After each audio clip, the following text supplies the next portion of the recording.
Alright guys, we start our YouTube run.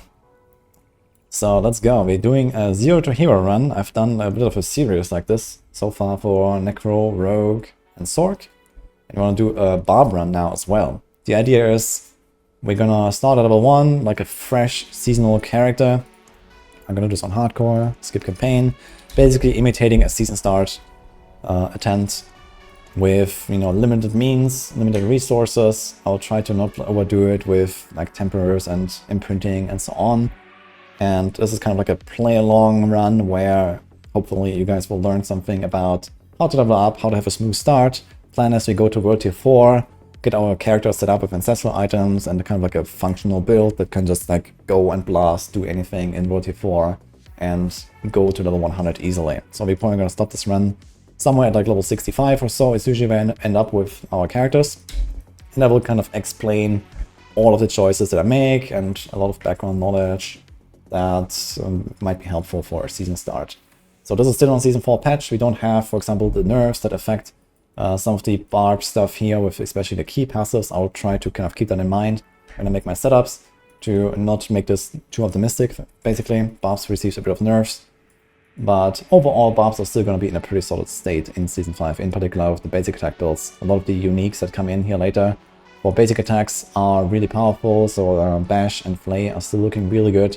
And then there's other stuff. Hoda, Upheaval has been buffed quite a lot.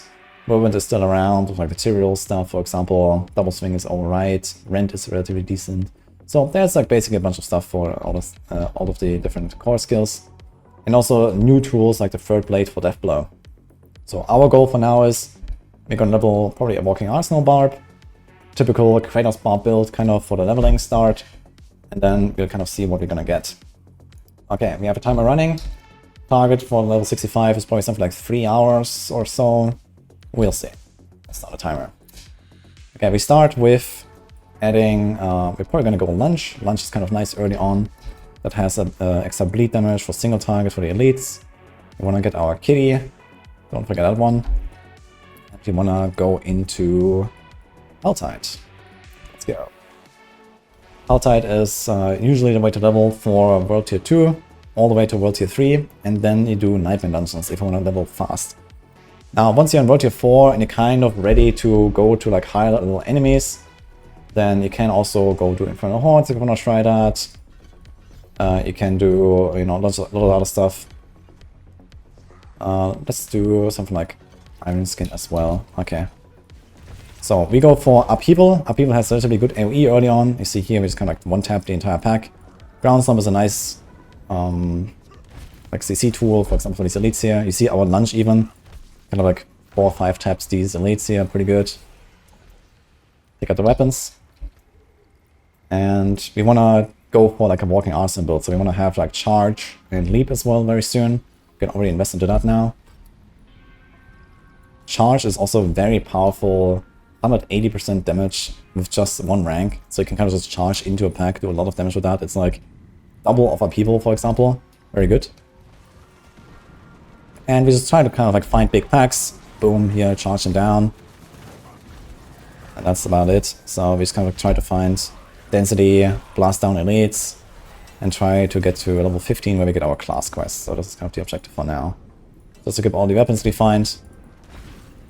As a Barb, you have 4 weapon slots, and certain abilities can only use certain weapons. So in the case of Upheaval, for example, you can use this only with 2-handed weapons, but any of the 2-handed weapons works. So you can have either a good bludgeoning or a good slashing weapon, here on the left or on the right. And by default, the game will always choose your strongest weapon, but you can choose to use a specific weapon slot. A lot of people actually don't know this. I get this question quite often from Barb players. How do you select the weapon for your skill? So I can show that off here quickly. Open this thing, and you can see it here, Arsenal Selection. On the bottom, it shows you the weapon, and you can middle mouse click here, and you see it switches. So usually it's auto-select, which basically just goes for the highest DPS that is available. And you can also choose to go for a certain weapon slot, which is pretty important for Barbs, in particular in this season, since you're going to be playing with Walking Arsenal on many builds. So you want to make sure that you have 3 different weapon choices assigned to 3 different skills, and you use them in, you know, a certain order. You can lunge around to engage packs. You can also go for leap if you want.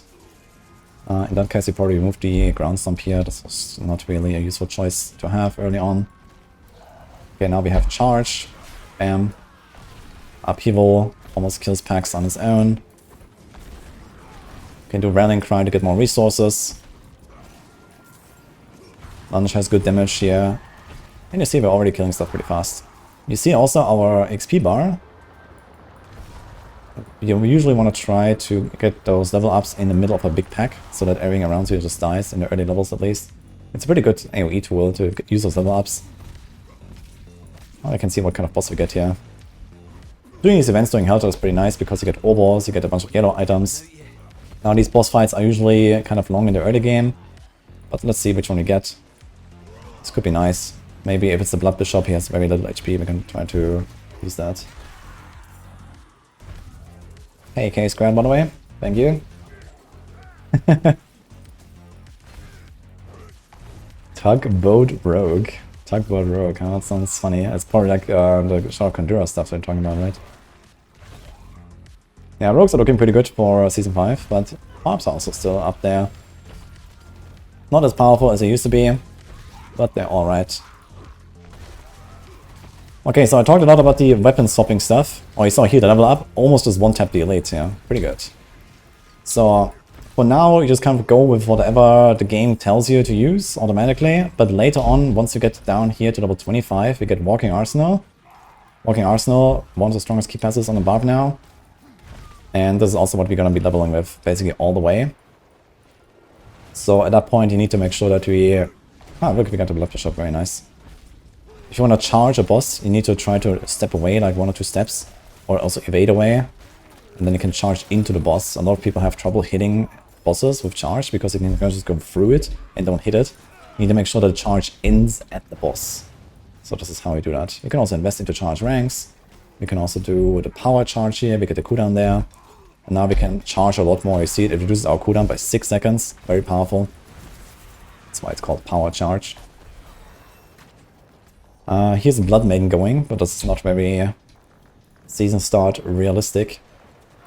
So we're not gonna go to the Blood Maiden right now. Regularly check for some better gear, we got a lot of stuff here. Basically just go by DPS at this point. But you can also start looking at some of the stats. Some stats that are really useful in the early game are life per hit, life per second. They heal you a lot when you have very low life total. We have like 120 life. You can get something like 2-3 life per hit or something, or like 5 life per second. That is actually noticeable at these levels. So a very nice tool to just kind of stay alive forever early on. And otherwise, percent damage. Strength, maximum life. Maximum life is fine. Strength is not very useful in the early game. This is usually good later to give you like an extra multiplier scalar. In the low levels, you don't really care about that. The values are too low to really do anything. You want like something like percent life, or sorry, percent damage, something like this here. It has 24% damage, less DPS, but it doesn't matter since we just like auto-select the best weapon. We have still a 105 item power weapon there, so that's okay. And the 24% damage just gives us more. Something like that is really good to have early on. Just try to find big packs. Yo, Shinji, thanks for the prime, by the way, appreciate that.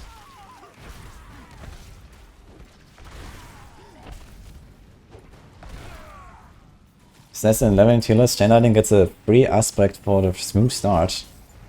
Well, I mean, they haven't given us the list of what exactly we get, but they said they get Chainlightning stuff, so there's the Unbroken Tether, and then there's a new power. Every class gets some free powers from the season journey as you level up. We don't know exactly when you unlock them, we don't know exactly what you get, but Adam Fletcher has made a post about it, and there's some chainlightning stuff that the Storks are getting. So you can probably expect both of these aspects to get at some point. Maybe the recharging aspect too. Anyway, we're already level 10 here, going pretty smooth. If you have collected a few flowers, you can also start going maybe to the Alchemist later when you go to town at level 15, when we start our Barb quest. And you can maybe get a potion. So try to pick up flowers as you're here in Helltide. This also helps you later, just like craft a few pots. You don't need that many, just craft, I think they cost 5 bundle traps or something. So there's like literally 1 or 2 flowers you have to pick up for 1 potion. And if you can craft, let's say, 3 or 4 of them, you probably have enough to just sustain all the way to level 100, because you also find them at some point. But here, pick up this Angel Breath maybe.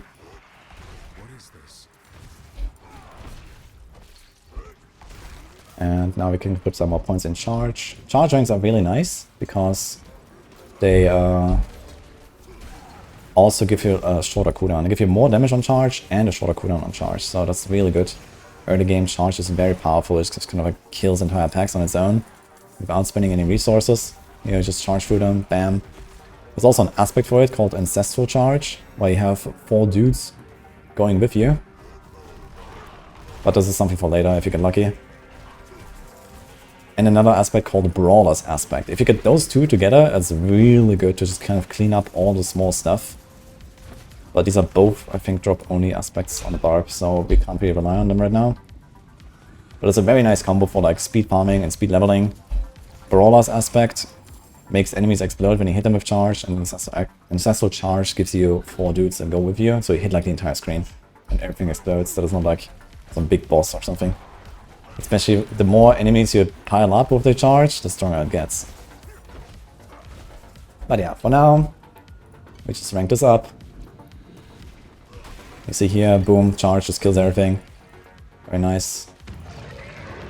Get some powers here. Kill these elites. Actually, do I have the right upgrade on my... Yeah, we have violent upheaval. That gives us the berserking. It's kind of cool about upheaval. You just kind of get the berserking already from the start. Here's an event. More bosses, you can say that. It's kind of like one tap, one tap, one tap. It's funny. The last guy seems to have just disappeared. Or did I hit him? Oh.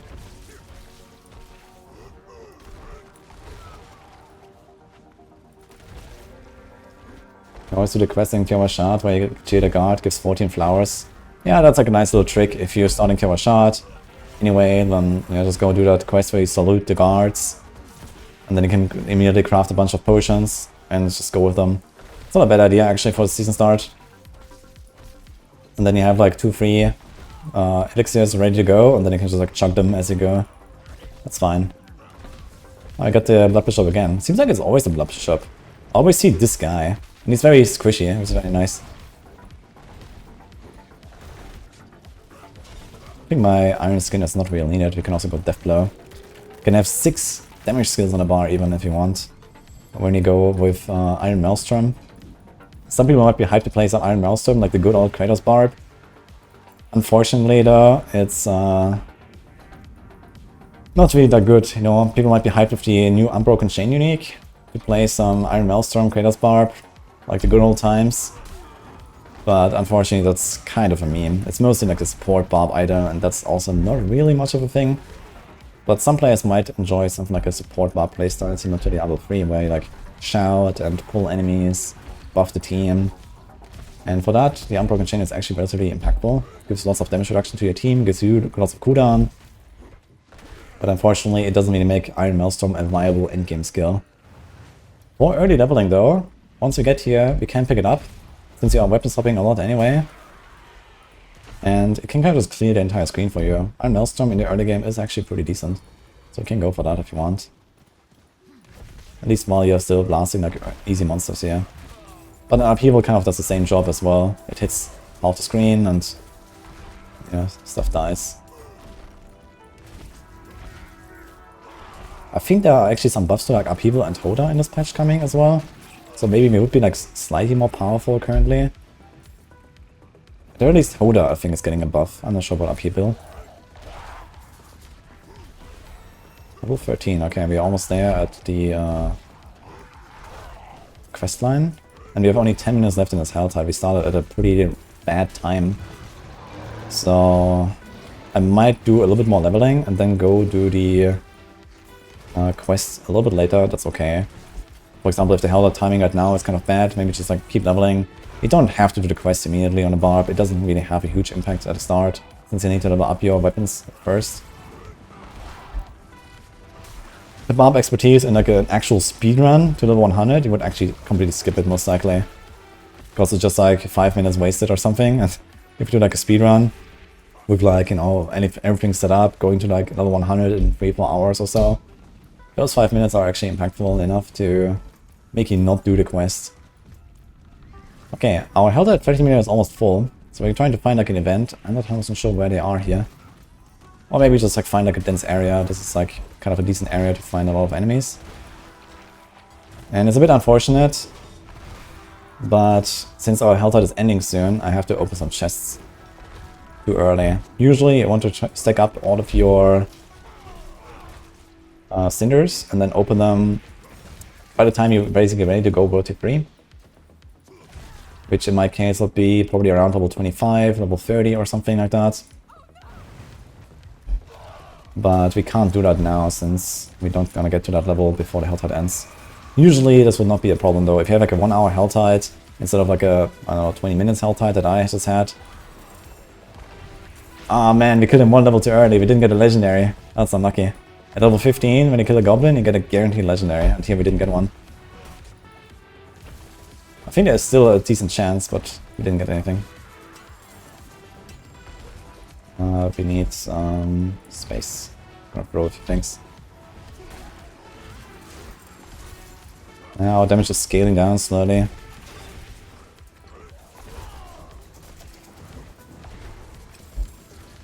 Ah, there's a Hellborn coming actually. Small damage. Pick up this stuff here. Movement speed. Boots, very cool. Got a ring as well. Got a druid Hellborn. Cannot be that dangerous. You could even put some points into a lunge at this point. It's not that bad to pick up. It actually does some decent damage, as you can see here. Now these Hellborns can be pretty tanky. If your damage is very weak, then you might want to consider skipping them. But they also drop a lot of stuff, so you might get you legendaries. Got unlucky here. Lots of damage though, right here, lots of damage. Alright.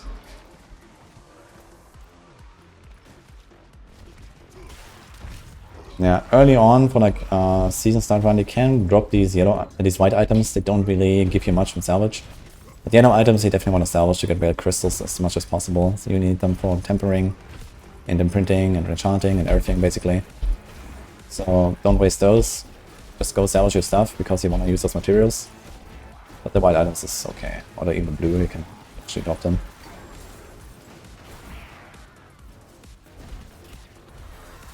And we are level 15, we have a quest now. Yeah, let's just do like 7 more minutes, open some chests, see how far we get. Then we can get some items there. And we are at this. Okay. We can't yet reset the Iron Maelstrom. What I see here, it kind of just clears even these elites and minions relatively easily. So Iron Maelstrom is kind of nice to have. And you can reset the cooldown by weapon swapping. So this is kind of the moment where we start going towards weapon swapping. There's also some passives here that you can pick up. Furious Impulse, that gives you extra resources when you weapon swap. So you can do, for example, dual wield lunge, dual wield leap, and these kind of things. Dual wield because it's very fast, and we don't really care that much about the lunge damage. We're getting drained here a bit too hard. So on hardcore, of course, you don't want to stay in there all the way.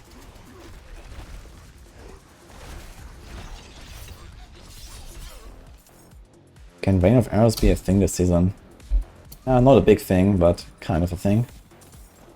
It's still a meme build, I'd say. Okay, we have 6 minutes left, and we have probably 4 chests to open. So we should not cut it too close. Rather open the chest a bit earlier than too late, because it will take some time to go around and do this. In Season 5, the chest will only cost 75 here in Earth 2 instead of 100. So you could actually open even more chests than I can. Get more XP, get more loot.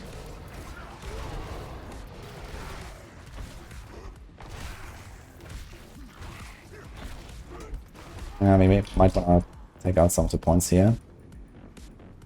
This Iron Maelstrom is preventing us from changing anything on our skill tree. So the lunge is maybe not that important to actually stack up here. We are still lunging quite a lot, but we can take out these points. I'd rather pick up the rallying cry, we get unstoppable, we get like lots of fury there. So then we can more easily just like spam our upheaval.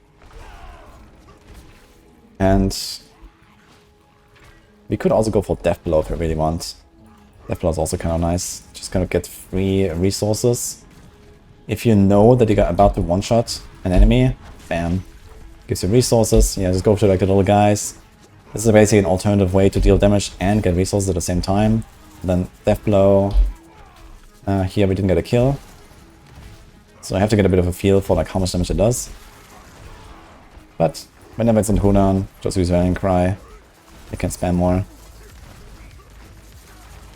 Okay, we have 4 minutes, it's time to open chests.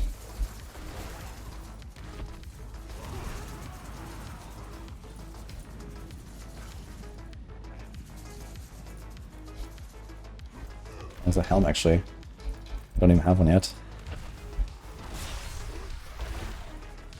The thing is about chests, you don't just like go from chest to chest and, you know, ride around with a horse or something. You want to fight away from chest to chest. So you still keep killing stuff, keep getting XP, don't waste your time. Okay, some pretty good stuff, yeah. But unfortunately a bit too early.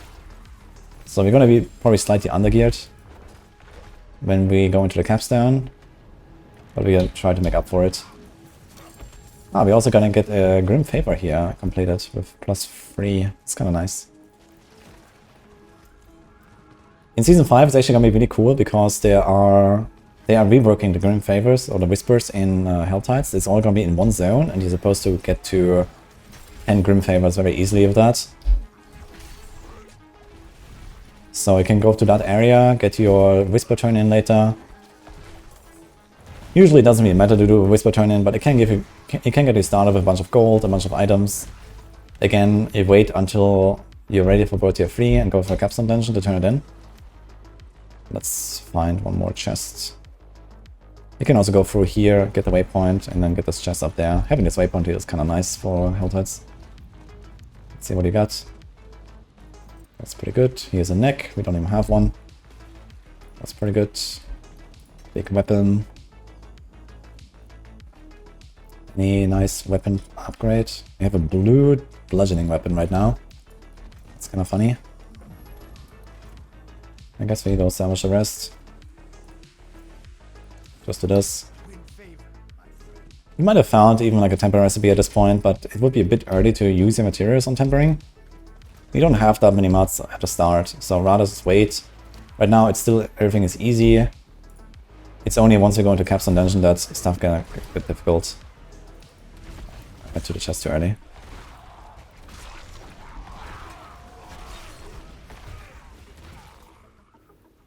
So now we can go for the weapon swap stuff. In that case, we're gonna assign our dual wield to lunge. Actually, everything is here right now. But upheaval has to use a two-handed weapon, so we're gonna get a guaranteed weapon swap every time we do lunge and then upheaval, for example. Giving us extra resources once we get those extra points there. So I can just use upheaval on auto assign until later. It's kind of a bit of a downside of the leveling of Barb, that once you start doing this weapon swap stuff, you might have like very unequal power weapons for a little while you're switching world tiers, and then you find a sacred or not, or one or the other type. So there might be, you know, a bit of like a weird like power gap between your different weapons. Okay, we have 1 minute left, let's open this. And it's time for the quest.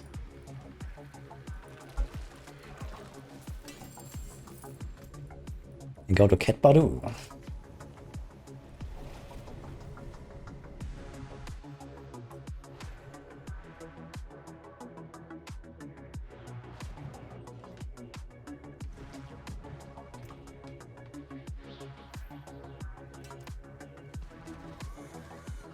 Really, when you talk to Rax next time, tell him that Rogue isn't bottom of survivability tier list by top.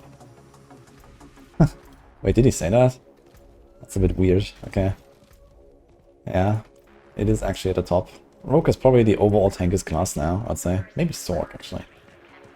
But yeah, it depends a bit on the build as well. But every Rogue build has like Dark Shrouds, Umbers, and so on, so Rogues are pretty beefy these days.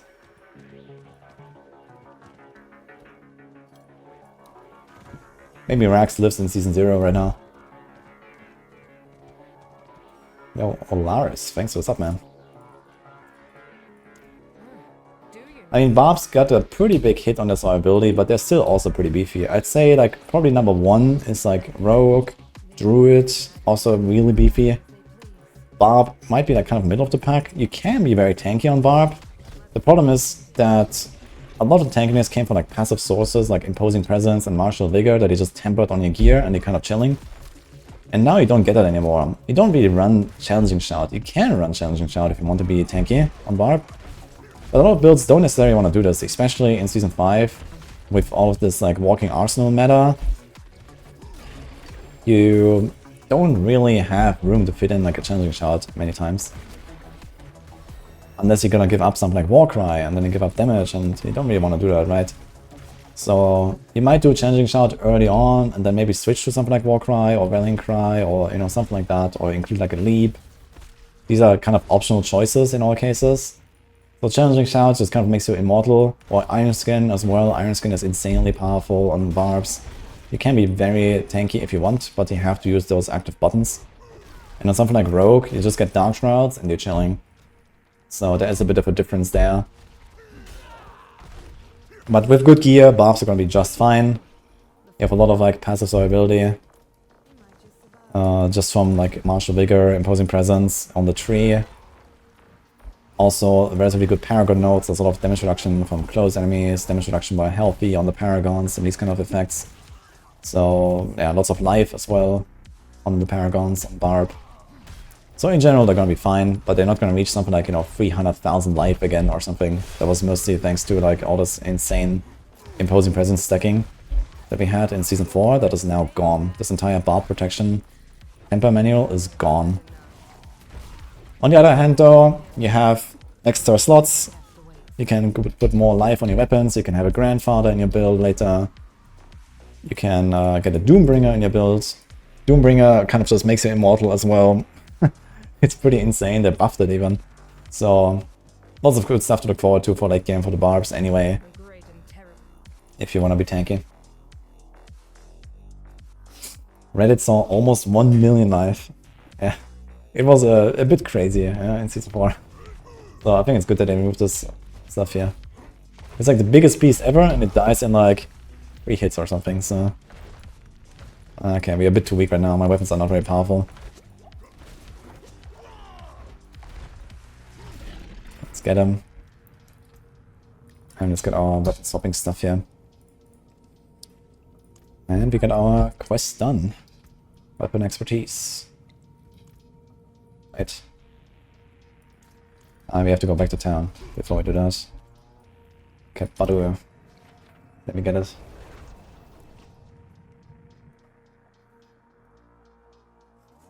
You're not really using Deathblow, maybe Maelstrom?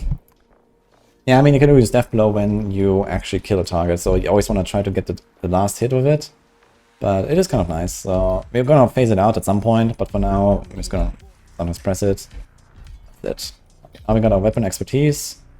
It's not really that much that we can put here right now. Maybe something like this here, chance against Fury. We don't really have much lucky hit on Barb. But yeah, we got this done. And now, what was this dungeon that we need to do? We want the Walking Arsenal power. Relentless Arms Master. In Calibur's Mine in Skosglen. Oof, I don't actually remember where exactly that is. But we have a fancy tool for that. So let's check it out. Calibel. It's up here. That dungeon. There it is. So we have a waypoint right next to it. This is a very good power here. The Relentless Arms Master. Since we are going for Walking Arsenal, which we don't have yet, but at level 25 you get it. This effectively gives you roughly double resources, even with the minimum value. 35% extra generation and 15% reduced cost. So at that point we can really spam our upheaval and we don't need the step below stuff anymore. So that's kind of the target for now. Just gonna go there, do this dungeon. Since we have the Helltide downtime right now anyway. I would usually recommend to maybe unlock 1 or 2 really good powers depending on what build you're playing. Or depending on how lucky you are. So far we have not actually received any legendary drops. in this case, since Walking Arsenal is just, you know, such a nice key passive, we're gonna go for this thing, and it's kind of like helps us out with anything we wanna do. So even if you get like, you know, some powers later for double swing or for Hoda or whatever you're gonna do, you can just stick to Walking Arsenal, which is a strong key passive, and you can use this power anyway. And it just gives you lots of resources. You can also do something like double swing leveling if you want. Double swing leveling is not bad. You can get a ground stomp in there, because double swing has this upgrade here where every time you hit a stunned or knock down enemy, you get 25 resources. So it kind of sustains itself as long as you stun an enemy. So in the case of double swing leveling, you can just go with a ground stomp. You can also stun with kick by kicking enemies into walls or something. That's the thing. I think with charge as well. So there's multiple options to do this. Maces have some stun stuff here as well. And then you just like double swing stuff down. I've leveled with that as well at some point, which is pretty nice. Which is also okay to do with Walking Arsenal. Just need to always like swap your weapons at some point. Okay, we do this. Now we can also try to, for example, change our weapon selection. For leap, we don't really care about the damage, so we can do this two-handed bludgeoning.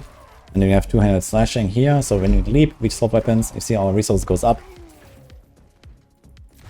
And then we use the strong weapons on our actual attacks, Death Blow and Upheaval. So we just let that on auto-select right now. Bam. Yeah, I see that charge is doing a lot of work.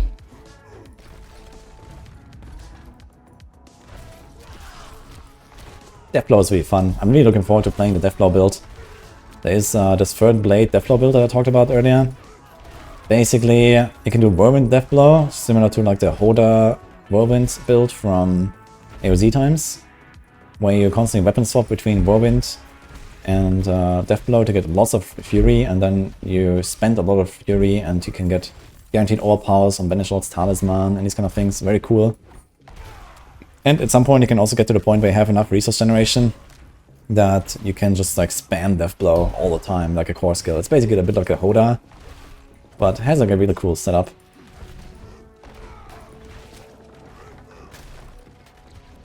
It's really cool how much mobility you have pretty early on already as a Barb.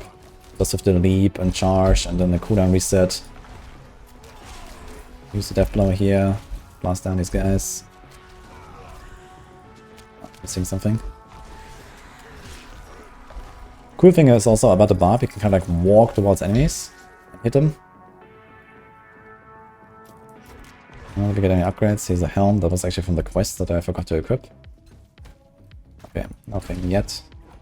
This is like one of those cases where, you know, it says plus 63 armor, lots more item power and stuff, but it doesn't actually have any stats we care about, really, at this point. A bit of like life per second, okay. But life per second is starting to already slow down. You see we have 400 life. It's because that's 4 life per second. It's still 1%. But in this case, I'll probably keep the strength. It's like around 2% DPS. A bit of extra life. Kind of minor things anyway at this point. All you really care about in the early game is something like percent damage if you get that on your weapons or in your rings. We have like none of it right now actually, and we don't have gloves. You know. Our first legendary. Unfortunately, it's a chest with Protector though. That's nice. Get some barriers. So this is a good power to have. You can also be imprinted later, over and over basically. This will make the transition into World Tier 3 and World Tier 4 much easier, because you're usually going to be quite squishy there. And then every time you engage elite packs, since you're going at a pretty slow pace usually in the first 3 dungeons, when you're fresh, you know, level 30 in Nightmare difficulty or something, you actually get this effect very often. So it's a good power to get for defense right now. Yeah, 13% damage. We got a weapon. Let's use that.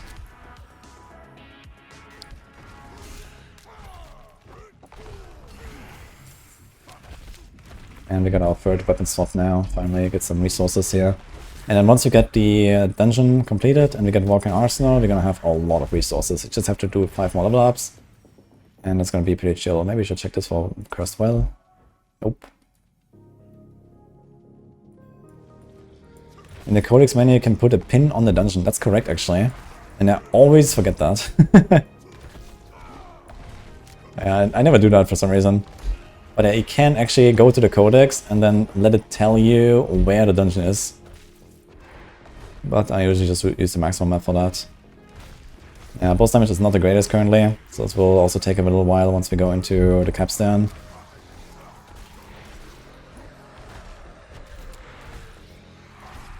Try to use the charge. Again, as I mentioned earlier, just kind of like step away. Like just one step. And you can hit the boss with the charge. Like this. Target the boss properly. I think on console or with controller, this is like way easier. I think it just automatically does that properly. With mouse and keyboard, you have to like aim a little bit. Bam, got him. And now we have this thing unlocked. Very good. And we go back to Helltide. Let's get a few more level ups. We go to Capstone.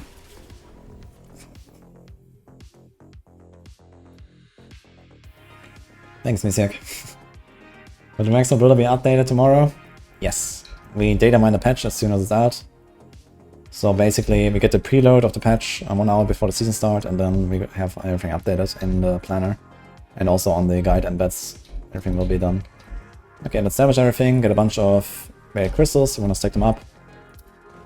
15 rare crystals here. This will help us later to temper items and to imprint stuff.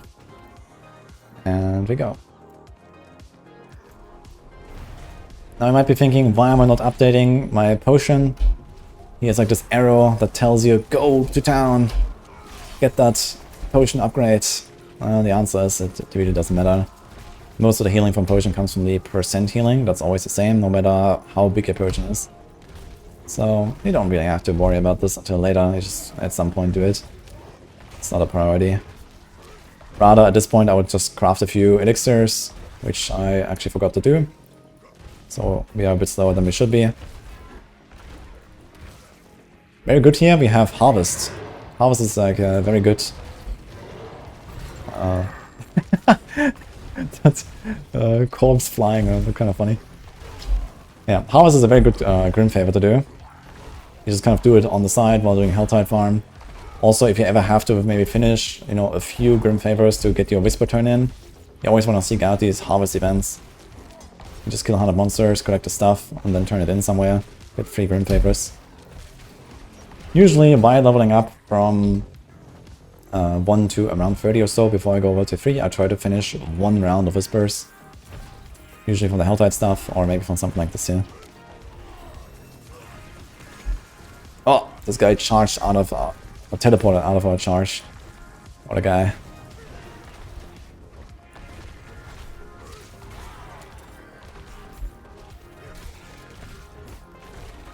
Need some better weapons. Our damage is not super high right now, but we are about to get our key passes in a few levels.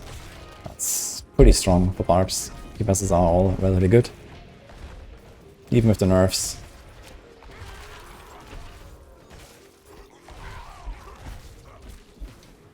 Okay, now we can maybe invest a bit more into Death Blow. We can also go Pit Fighter. Increase damage to close enemies. Since you are generally close, we can do that instead and kind of buffs all of our damage. Maybe not all of the upheaval, but the charge and some of the upheaval, the lunge, everything is going to be stronger now. Do this.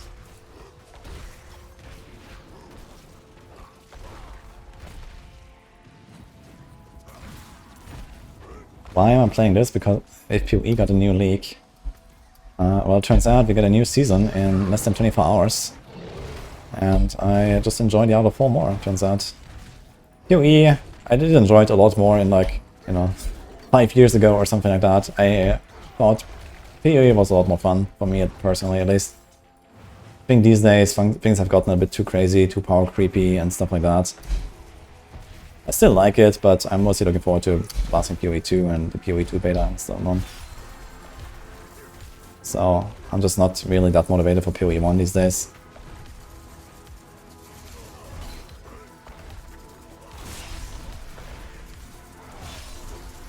Also, you know, there is SimCity I could play.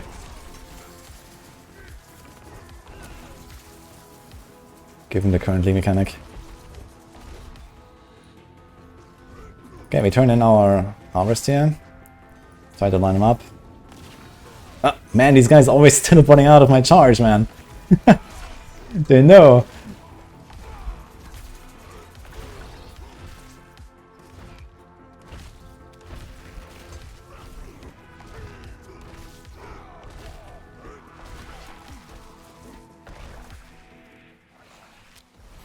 Alright, got this done. In addition to Pit Fighter, some other good passes to pick up pretty soon is also Swiftness for the mobility. Also, once we go into the higher broad tiers, we want to pick up the defensive powers here. Martial, Vigor, and Imposing Presence. That will keep us alive. Maybe want to include a Challenging Shout as well instead of the Rallying Cry. And like this, you're going to be kind of tanky enough to kind of get through the Capstone, get through the early Nightmare difficulty. You're going to be very weak early on when we do our first 1 or 2 dungeons in Nightmare difficulty until they get sacred items, but this is just how it is. If you want to do like a fast leveling route, you kind of struggle your way through like 1 or 2 runs, then you get your sacred loot and you're chilling. Then you go World Tier 4, you struggle your way through like 1 or 2 runs, then you have Ancestral Gear, and this is basically the roadmap for the next 2 hours. So we are almost there. And also we're about to get our Helltide meter filled up. Maybe we can do an event here while we're doing this. There should be something here. Raise the ARPGs, for example.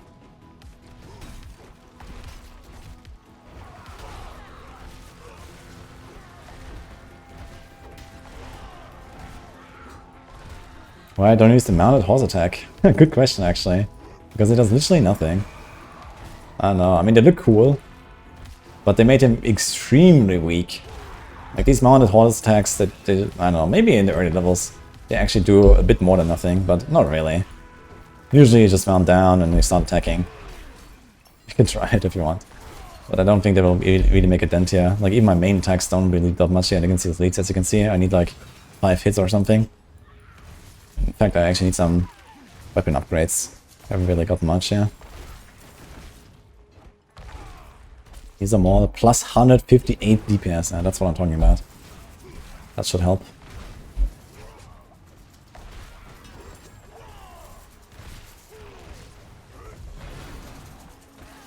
Get those overpowers.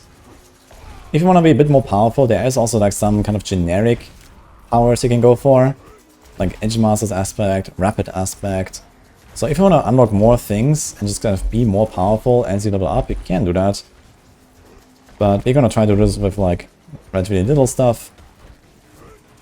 Just, you know, use what we get, temper a little bit once we are ready for Capstone. Of course, if you do like a Trink run, you can just go imprint everything. You know, for example, when you go to your Barb quest, temper a few things, imprint everything, and gonna just one-shot everything. Easy peasy.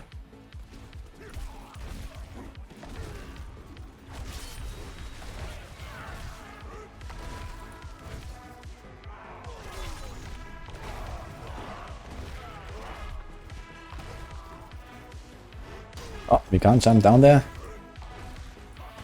Lame. The charge is so strong, man. It does like 50% resonate.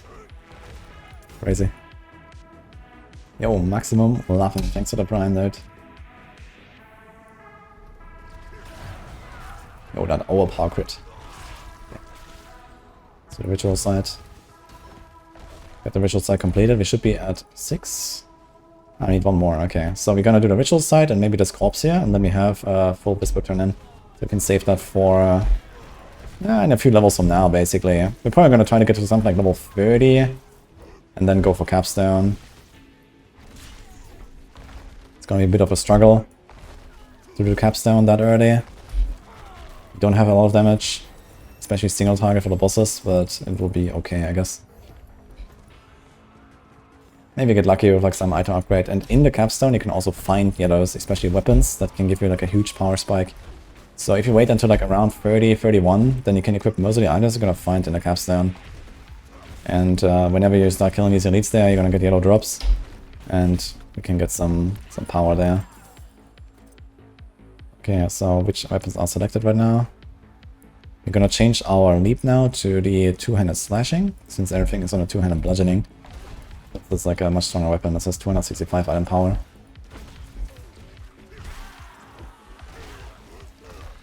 You can see our resources are already looking pretty good. Yo, Toffer, thanks for the sub as well. Appreciate that.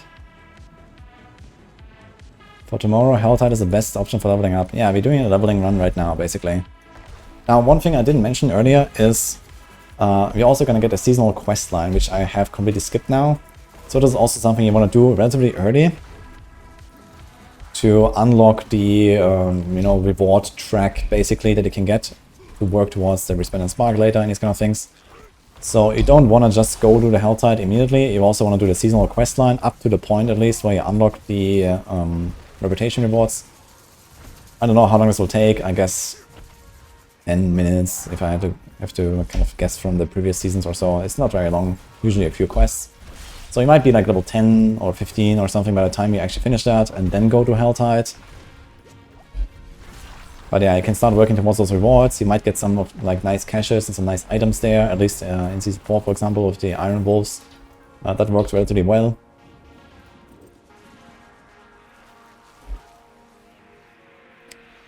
We got a...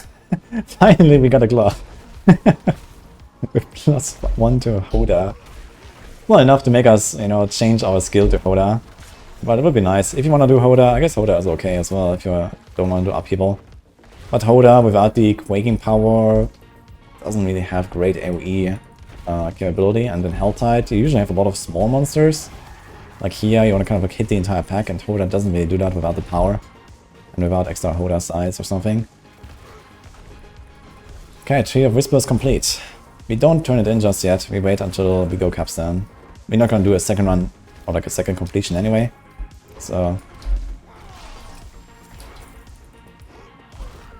11% damage, like that. And we're just gonna stack up more cinders now. Probably go to like 400 or 500 and then turn everything in. We have a bunch of gear done.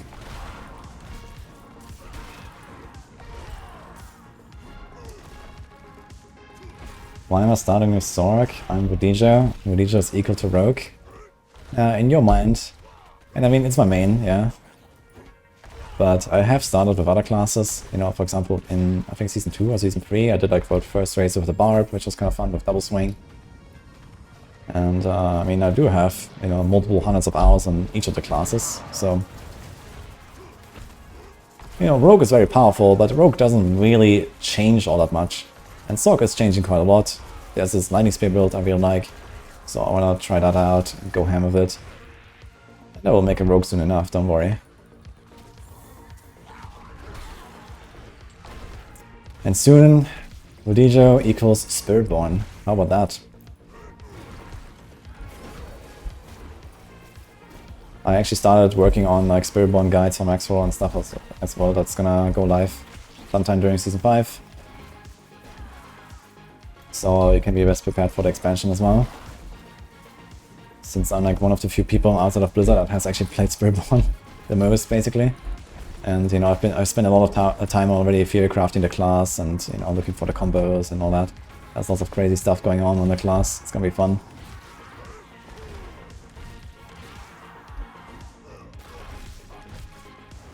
Okay, so where do we put our points? Slaying Strike is not terrible. We can also go for these Berserking passes. Gives you lots of DR, since we are Berserking all the time from hitting enemies with our upheaval. You see here our Berserking buff is actually on the buff bar. You can get extra resource generation there, just to like spam more upheavals. So you can do that. You could also go for the Power Leap. Get some resources there, maybe. There's a lot of stuff here I want to pick up on the Barb. You constantly get like some nice upgrades as you level. So having a few more level ups definitely helps to go to the next world tier.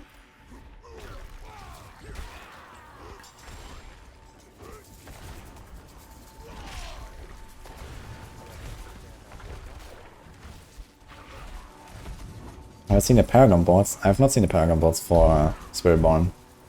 I'm not sure if we're gonna get a chance to see them or something. Probably not. So, of course, there's like a lot of like hidden stuff that we don't know about for Spiritborn, but, you know, just from the skill tree, the powers, you know, some of the unique stuff previewed, there's obviously like a lot of stuff you can already work with. And the thing about Paragons is, most of the time, they're just kind of like numbers, you know, more multipliers, maybe with some conditional effects, or you have to do this and that. There's probably like, you know, kind of like the Jaguar board, and the Gorilla board, and, you know, some synergies for these things and so on. And then whatever. So that might actually enable some combos or so. But in the grand scheme of things, you know, looking for the broken mechanics, this is something you look more for on the unique items, on the legendary aspects, and on the skill tree. And yeah, there's a lot of stuff like that. So...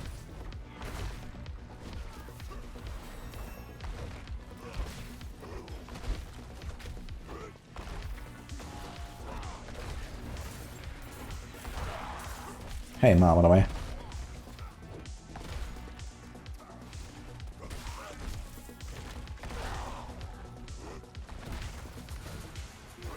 A lot of people are going Sork. Indeed they are, I think. Yesterday I did a Sork run, 0 to hero. And also like tried a bunch of the different builds there and stuff. 200 damage. Slashing weapon here. 2 to rupture, huh? We want to save this. We can try to roll this. We don't have to rupture right now. But we can also like try to do like 1 or 2 rolls in our gear once we go Capstone.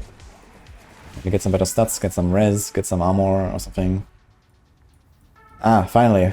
Walking arsenal. So now we have to make sure we have the right assignments for our weapons. So we have the doubles, the dual wield already on lunge. We got our two-handed sword here right now. If you want... I have to open this first, so... we do this right now because our stronger weapon. If you want, you can keep the auto-select, but you just have to remember every time you equip a better weapon, you have to double-check. And then we do bludgeoning here. And I guess we do bludgeoning here as well. And now you see at our XP bar at the top in the middle, this is the walking arsenal bonuses. So you want to make sure that all of these are active. So our bludgeoning is our leap and our charge. You can kind of assign this like you want. Just need to make sure that you have your strongest weapon on your main attack, upheaval, and maybe the death blow or the charge. And then you're fine. And now we have a lot more damage. I think they get removed when you go on the horse though, so you probably don't want to horse that much anymore. You see here we have a lot more damage now. Now Walking Arsenal is getting slightly nerfed. They're going to get a bit less attack speed, a bit less damage from the new Walking Arsenal, so we're probably like a little bit stronger than we should be. I think this 12% per power gets down to 8 or something. You'll probably have like 10% less damage in the next patch or something like that. It's not the end of the world though.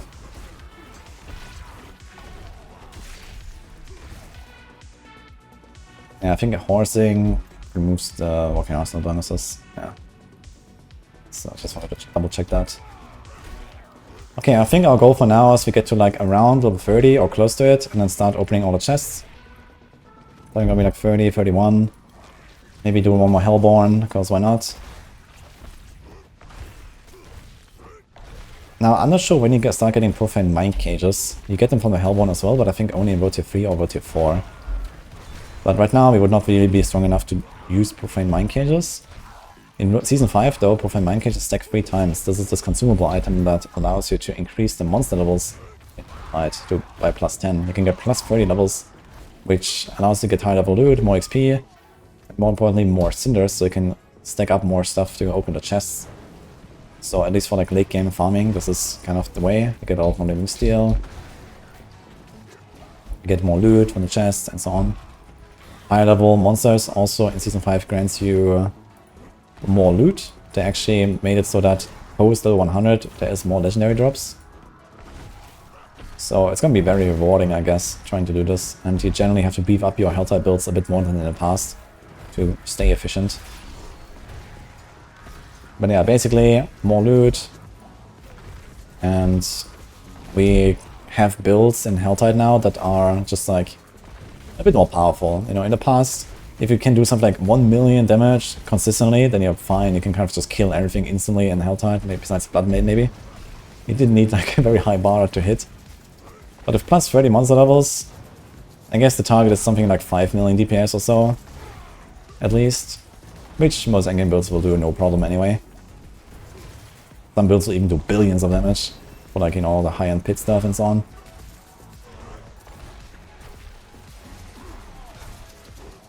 Okay, I think what I'm gonna do is I'm gonna put our bludgeoning weapon on the death blow. Like this. So we can like more easily activate our bonus.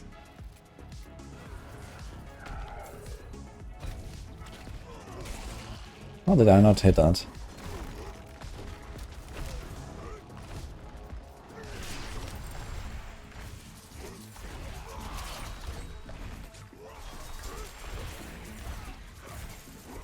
Yeah, just try to cycle your walking arsenal bonuses basically.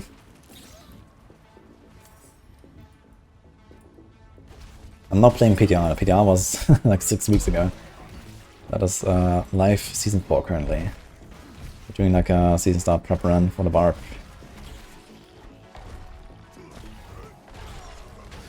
Now once we go into Capstone Dungeon, we're gonna switch up our build a little bit. Death Blow will not really be that useful, for example. What can we do now? There's some fortified stuff. Fixed Skin, for example, helps us to fortify, and then we can also fortify with Rallying Cry. So there's that as well. But we're not really gonna go for fortify just yet. It is nice to pick up later though.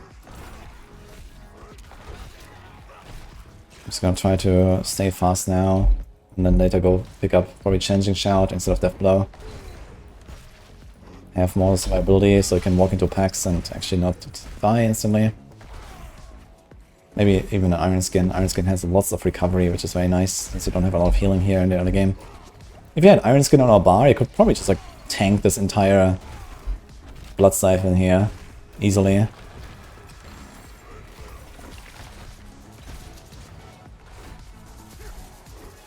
So this is actually kind of a reason to have Iron Skin.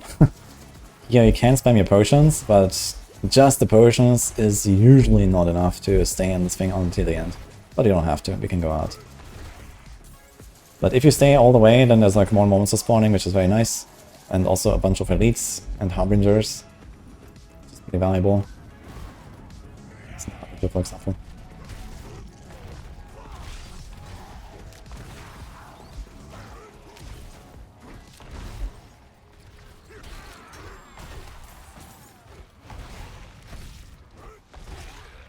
Now, if you get some random lucky drops, there's a lot of powers that are pretty good, especially, for example, the Twister powers. If you get anything like double swing Twister stuff or the whirlwind Twister stuff, you could also do like a swap to something like that.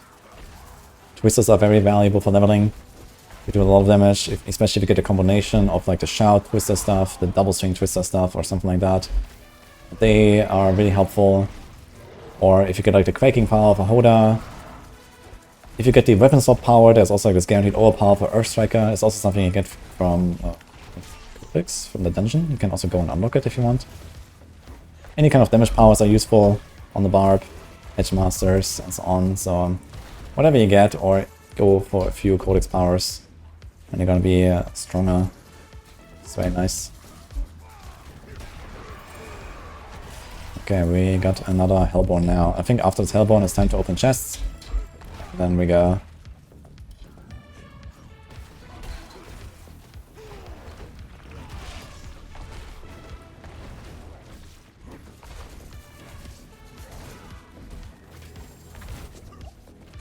Oh, I took enough damage there. I'm not sure from what. I was reading chat. I think I walked into some explosion or something. Or the multi-shot succubus. Multi-shot succubus is actually very dangerous. I actually died to that once on my rogue. I went into World Tier 3, walked into Helltide, a worm came out of the ground, insta one-shot me, because there was a multi-shot succubus right in my face. That was it. Lucky. Okay, we got a Barb Hellborn here, so we want to be a bit careful with that. We can stun us with Ground Stomp, so maybe keep a Unstoppable ready, like a Charge has Unstoppable, or Rallying Cry. Although, if everything is cleaned up here, at this level, they're not that dangerous, so we're probably fine even if we get stunned. Maybe it drops a legendary for us. Let's see. In Season 5, Monster Crowd Control is also getting nerfed, so that's kinda cool. Okay, we got a nice weapon here. And it's also time to salvage real quick, and then we come back open all the chests and we can get some item upgrades.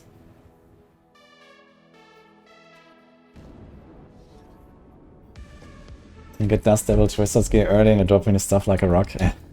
Yeah, Dust Devil Double Swing Twister is very good for leveling for sure. I've also done that for like racing. In Season 4 we actually did like a 4-man speedrun with like double or triple Barb, I remember. That was really good. And yeah, this was like basically double swing twister stuff. It was really powerful. So if you get those things, yeah, GG. But right now, I don't really have anything. Here's life and crit, I'm gonna go for that. And here's life, maximum resource, more res, and the socket, that's also not bad. Okay, so we have a fresh inventory now, and we kinda need it since we wanna open a lot of these chests. Hey Teo, thanks for the raid, welcome guys. How's it going? Okay, got a percent damage ring and another percent damage ring, we got 2 of them actually. And life on hit, I'm gonna take the life on hit. We got 2 points. Maybe gonna remove the leap stuff actually, so let's do the resource gen there. I think I care more about this now. We're probably gonna not have leap for the capstone anyway. It's kind of optional there. We just need to make sure we have 3 different attacks. So we're probably gonna do charge for our working arsenal power. One funny thing about goblins is you just hold down left click with lunge. And there you go. The goblin. Got boots with Craven. Not very useful, unfortunately.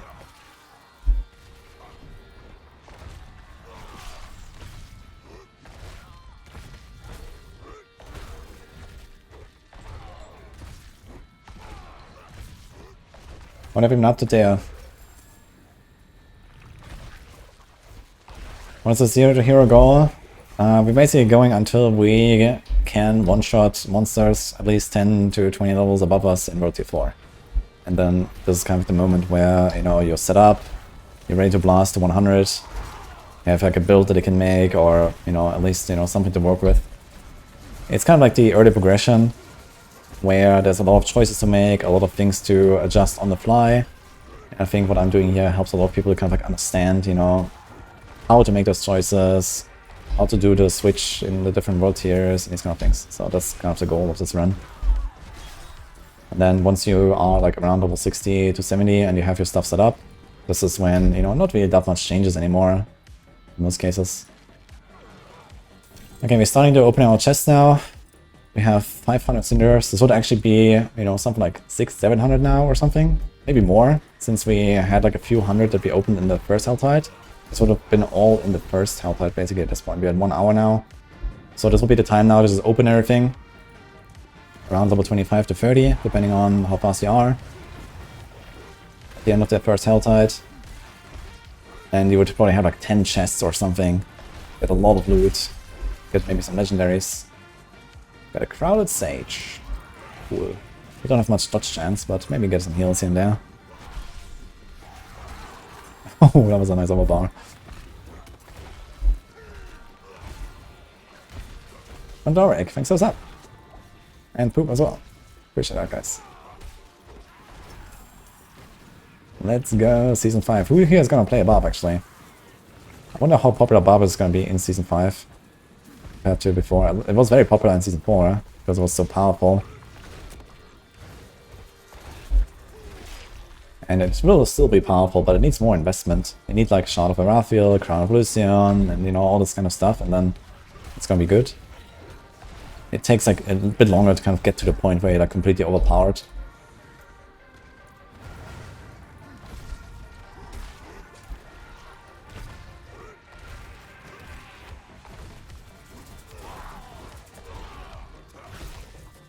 Hopefully servers can hold on season start. Well, in the past, actually, the servers have been really good, considering how many people log in on season start and stuff. They have actually done a really good job with the servers, I think. We've rarely ever had real issues for the season start. Maybe like, you know, a little bit of disconnects or a little bit of like zone lags or something in the first hour or two. I think outside of that, I don't really remember much for like any of the season launches. So I gotta give them that. That has been very good.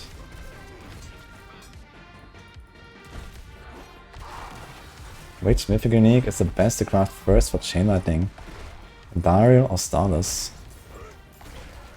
Probably Starless, just so you can spam your stuff more. Starless is very powerful. And Dario is probably relatively optional. It's very powerful as well. A bunch of Sork builds actually go for Andariels to get the 4th Tarasha stack. And then lots of attack speed. But for lots of attack speed you also need lots of resources, which, you know, you're not gonna have that early on Chain Lightning Sork, so...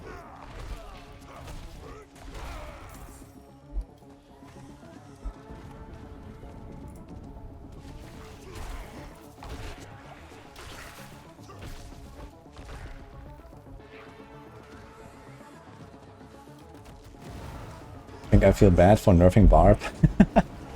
I don't know. I have played Barb in Season 4 as well, but not as much as most of the other classes. But I'll definitely make like some Barb in Season 4 as well, Season 5. It's just that right now I'm playing Barb and explaining stuff about Barb, so of course I'm gonna talk about the class a lot. But here and there are some other random questions that come in from chat. I'll not start a Barb. Probably make a Barb as maybe like a 3rd or 4th class or something. So we're probably gonna do Sork, then Rogue or Druid, or vice versa. And then probably Barb, and then probably Necro. So something like that is the plan.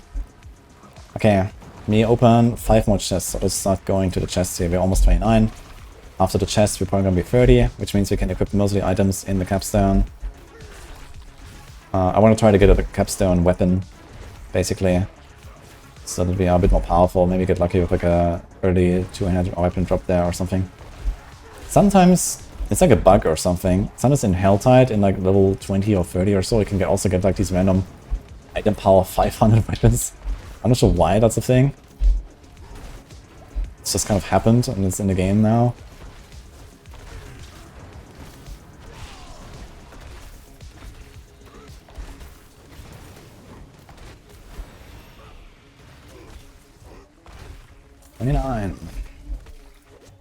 Now we have Prolific Fury.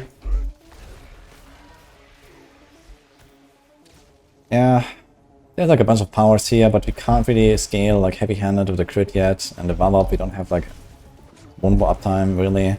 You can get vulnerable uptime in the setup later with Exposed Vulnerability. It's here, and also the Exploit Glyph is something you want to pick up early on Barb that gives you guaranteed 3 seconds vulnerable the first time you hit an enemy. That's very good for like leveling and farming and stuff. So this kind of gives you this vulnerable effect, and then I can scale these passives down here, like Valop. Also I can probably double check, we still have this 200 mace expertise. Usually something you want to go for is the 200 axe expertise. That's usually one of the strongest ones, because it gives you just 10% damage against vulnerable, since you usually always have vulnerable in a late game. One way or another. There's, for example, also a chance to make enemies vulnerable on rings as a roll they can get. Or you can do the exploit glyph stuff that I mentioned, or some builds kind of make enemies vulnerable easily. It's also a passive here, pressure point. Multiple ways of doing it, depending on the setup. Double swing can also just make enemies vulnerable with every attack.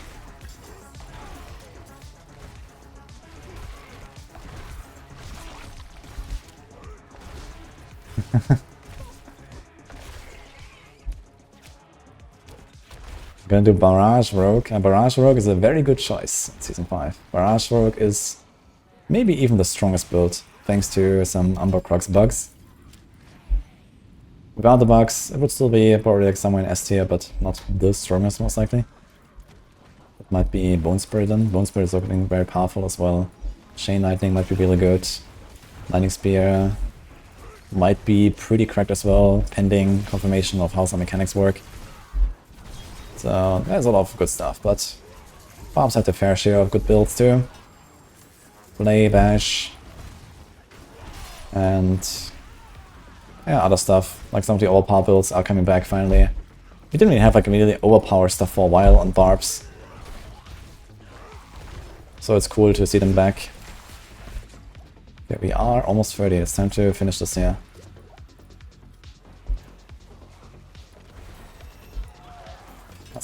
Imposing Presence. I think Imposing Presence is also getting nerfed to only 5% instead of 6%, so we have like slightly too much life. Oh, Goblin? Oh, no Goblin. This was just like a buggy animation there. Sometimes it just plays an animation of a previous Goblin that was there at some point. We might actually spawn the Hellborn one more time.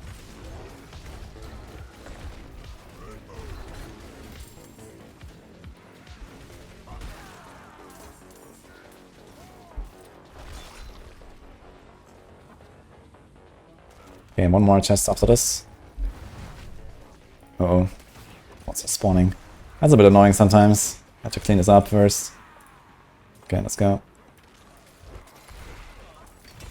I also never imprinted my ring with the resource power. We're so close to getting another Hellborn actually. Could do it, but whatever.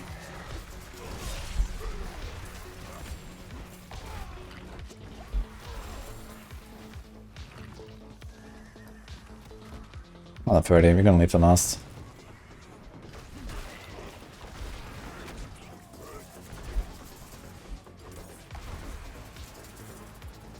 I think they're also making it faster to open a chest, or maybe that was already in the past. Okay, now we turn in Whisper, we're gonna be 31. And it's time to check our gear. Barrage shouldn't strike with a single target? No, it doesn't. Barrage, as I said, is gonna be one of the strongest builds, maybe the strongest. Now you have to like position yourself properly for Barrage and these kind of things. But yeah. Yeah, we keep all of our strongest weapons. Here's also like some more armor on this helm, which is cool. Amulets, rings. Maybe take the amulet cache, maybe get something good there. Maybe even a legendary. Nope. Okay, there's life, 9 res. Here's life, 9 res, and a socket. That's kinda nice. Life and crit, but no socket. To be honest, the socket doesn't matter that much. I'll probably prefer the crit here. That's a bit. That's a very good weapon. Life and percent damage is exactly what you want. Alright. I think we are good to go then. Just do like a good look here on all the items. So yeah, we didn't really get much in terms of legendary powers. This is not very useful, this is not useful. Protector is okay, but it's only a 300 barrier right now. You have 900 life. Usually want to have like 1000 to 1500 life for the capstone, and that kind of like keeps you alive. Now we have to do a bit of respecking.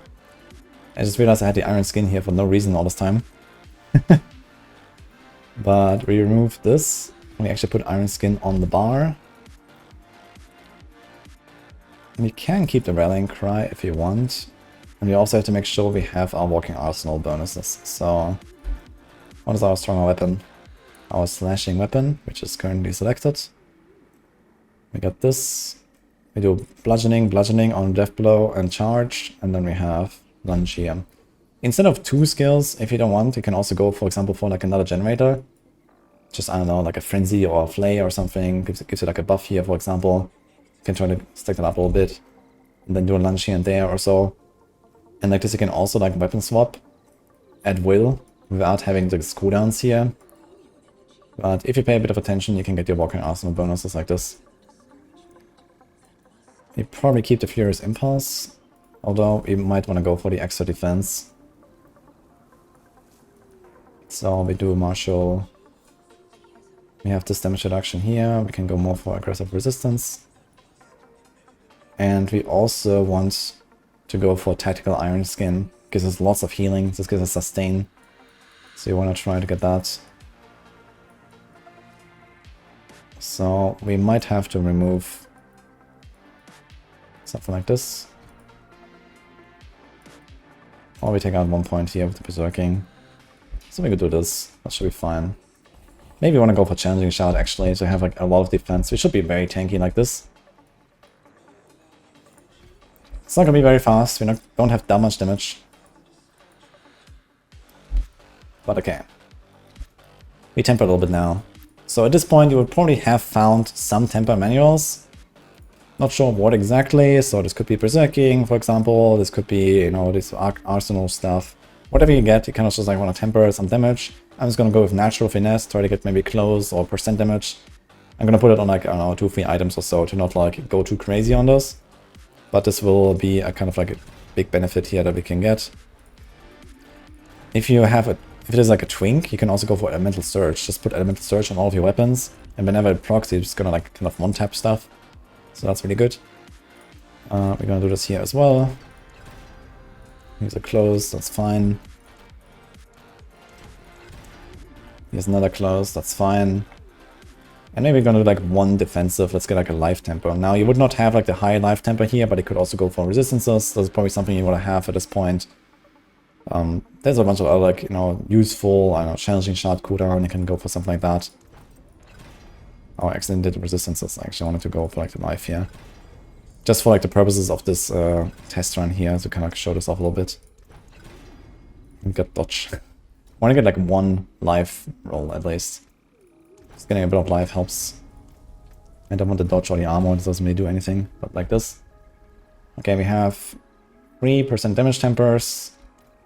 And we're gonna do our imprint from the dungeon that we did earlier. So actually, before we imprint, little tip, do not imprint before rolling, because when you make a legendary imprint and then roll the item, it will cost more.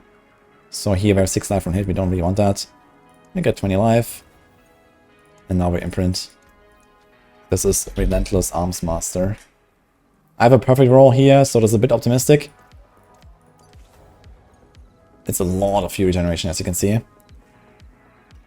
But even with the 35% and then the 50% cost reduction, this will help us a lot to just spam our skills a lot more. Especially upheaval. So it's the only imprint we do since we did the dungeon earlier.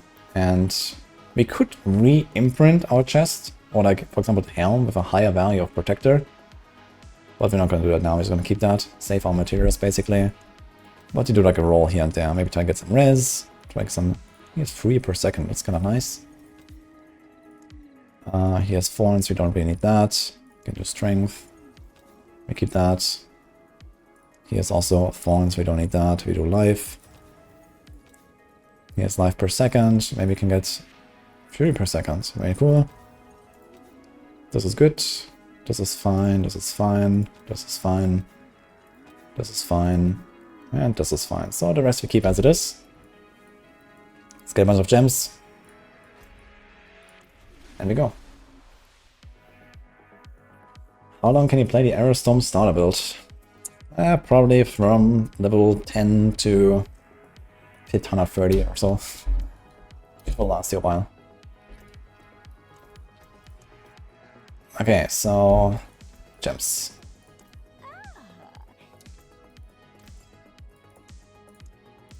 Two rubies in our chest. And then we don't really have much to put here. I guess this would just be a topaz angle. Lunging strike in the early game is actually not bad. If you get something like a rapid or moonrise or adaptability aspect, lunge will actually do quite some damage. If you put these topazes here, you have a lot of basic attack damage. I'm just gonna throw it in now. Unfortunately, we don't have any sockets in our jewelry. If you had any, you would put sapphires for cold res. The curator does cold damage. But we go with this here. We have a setup and we should be okay. We should have okay damage now with a bit of tempers.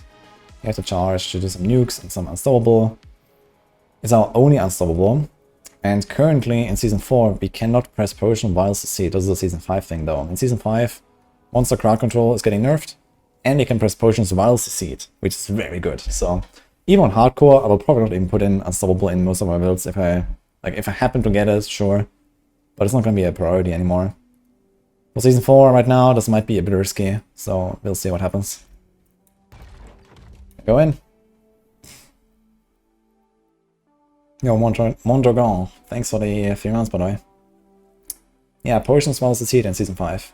You can just spam it. If you can succeed, you just spam potion. You're not gonna die, basically.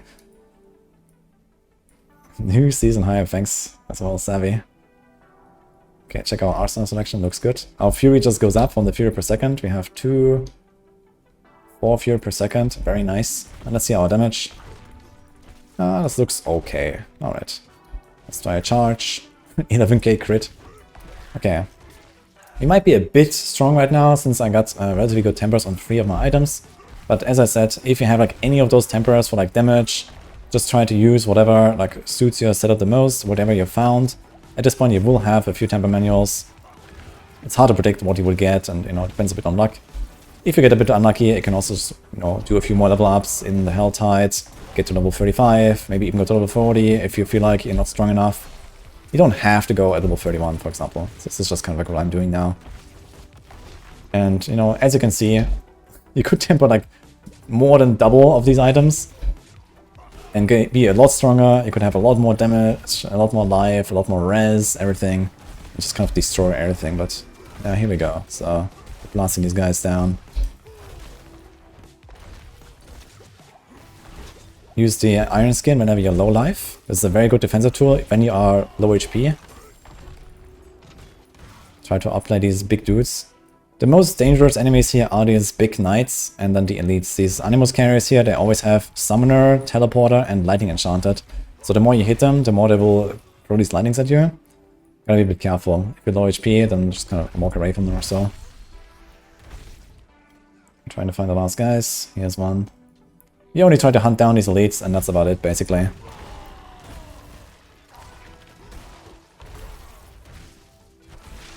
Get our Walking Arsenal bonuses. You see how our resources go up now? It's kind of crazy. One lunging strike, boom, 1/3 of our resources or something. Very strong now with the aspect, which again is a full power aspect. It should be a bit less.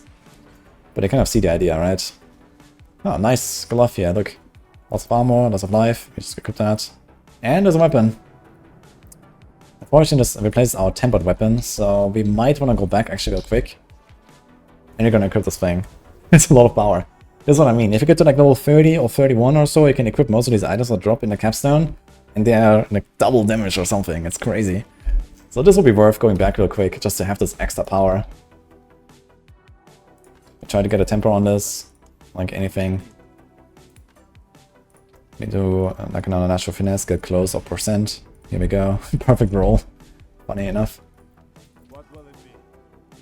And maybe do like one roll. Now we have this weapon selected.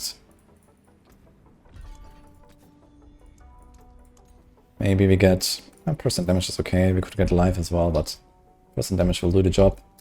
Don't waste your resources too much on these little items. Don't waste your gold too much. At this point, you would have probably something like 500,000 gold or so from the Whisper turn-in. A few 100,000, I don't know exactly. That's a very long loading screen here, by the way. Sus. Hey, Adaya. Thanks so much for famous. Did my instance crash or something? What is going on here? Max server is still 100 in Season 5, yeah. In Season 6 it's gonna change.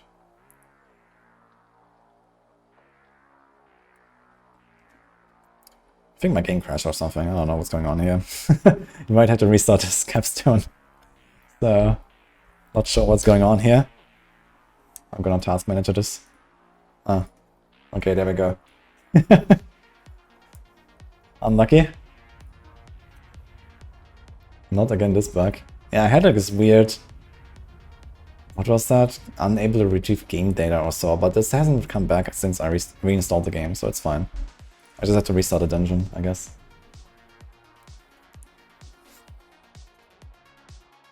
Heartseeker is B tier because of victimized fix. That's untrue. It's B tier because of victimized bugs that were not fixed. Otherwise it would be super S tier. Okay, I get rerolled. Look. Wow, they rerolled my character. Or roll back, I mean. Crazy, my temper is gone. Okay. I got 145 now. Maybe 170 was too OP, they deemed. Someone was watching. And we got 26% damage. 2% more than before. Okay. Oh yeah, by the way, here, this is like this blacksmith lockbox you want to open. This actually gives you, I think, natural finesse recipe, right? So you get like these tempers. You could probably temper more than I currently have, even. And you never made a potion. So I guess we can do something like this, and then I don't know, just get a repositioning elixirs or something, so we have something. I never actually used one so far. Let's go. Rage, it doesn't happen on a hardcore run. Yeah, I mean, I was in the loading screen and then it crashed. I guess the entire instance was crashed or something like that. So there would probably not be any danger since there's no enemies. Oh, wait! It's still open! The instance did not crash. Look. I'm not sure which way I went though. I think I went left. That's interesting. So I crashed and the instance is still here. Also, we have 2,300 obols. I think I started at like 2,020 or something. So we got like 300 obols or so. Did a bunch of events. That's nice. So these obols is something you want to keep until you are level 35. The reason for that is, at 35 you can equip sacred items. And right now, for example, if you're not 35 yet, we're going to go to World Tier 3. We're going to start getting sacred items. And then once we hit 35, we will check what do we got, what are we missing. And then whatever is missing, you're just going to gamble for it. You're gonna have a full set of sacred items at 35, and you start blasting, basically. So that's how that works. So it's nice to do a few events during the Helltide, for example, even if they're like not really crazy. Just get a bunch of obols, and then you have your sacred gear ready. If you're doing like a Trink run, there's also these alchemist caches you can craft. They're called, I think, leveling caches or so. They're pretty costly, so not something for like a season start. Ooh, a second good weapon. But I'm not gonna go back for that now. So yeah, our death blow could be stronger and stuff, but most of our damage is how good is this weapon? It's a lot of life as well. Kinda nice actually. Maybe I should do it. I wonder if we crash again. But it's like both of our weapon slots, so maybe it would be worth. Just to like to get the bigger death blows. Sometimes you can probably get like some 10k crit with that or something. It's also a nice helm, lots of armor, 50 strength, 2 fear per second. I'm taking it. Yeah, I think we're gonna do a quick return, because we're gonna use this weapon basically until 35 anyway. So it would be worth wasting like half a minute, 1 minute just to get this thing set up real quick. It's actually gonna speed up our capstone and everything afterwards. We have more HP, which is good on hardcore. So let's do it, get a quick temper. Sure, finesse. Wait, that was the wrong weapon. This one. Don't waste your mats like this. Crowd control is not what you want though. We don't have any crowd control. Come on. One more attempt. Distant. Well, I guess we go back to our previous weapon and ignore that this thing ever dropped. Unlucky. Maybe it will still be worth, but whatever. Let's go.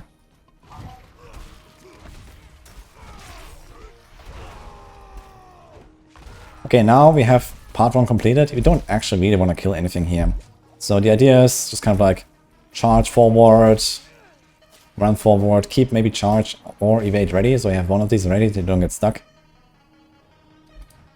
And just go to the boss. Click the well to fill up your potions. You don't really want to farm XP here or something like that in this part of the dungeon. So we just go to the boss. Get our lunges. Go faster. Okay, click this, and let's go in there. That's a lot of extra damage. So in this fight, the most dangerous enemy is the big dude, the Lord Commander. You kind of wanna stay away from his big slams. Yes, it's like a star attack. And the main target to kill is the Sacred Physician, this guy. He revives the other dudes when he when he dies, so you always want to go for this guy first. Press Challenging Shout, just tank everything.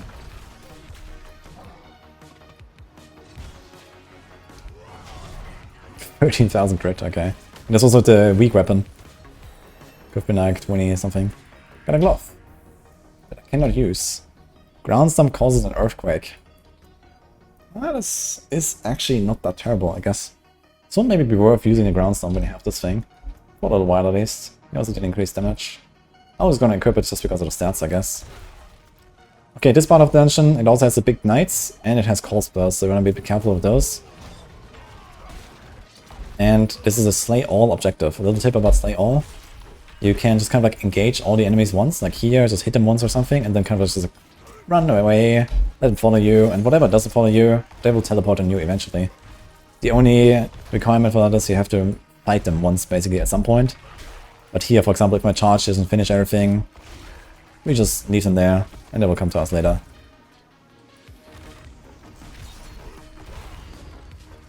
So you can kind of speed up this part of the dungeon, go for the big packs, try to do like your big smashers with the charge. Oh, look, again, more of like battle axes, weapons. Getting kind of lucky with our weapon drops so far. Unfortunately, not with our powers. This will be worth equipping as well once you temper it. When you're back in town, maybe we'll do it. Maybe I shouldn't have tempered my weapons, and rather just tempered my rings and stuff, because we're not gonna unequip those so easily. Weapons is something, you know, if you find some during the run, you just kind of want to pick them up instantly and go blast. So if you don't have the materials to actually temper everything, maybe leave out the weapons. On the other hand, 200 weapons have double the value and they don't cost more, I think. So there's that.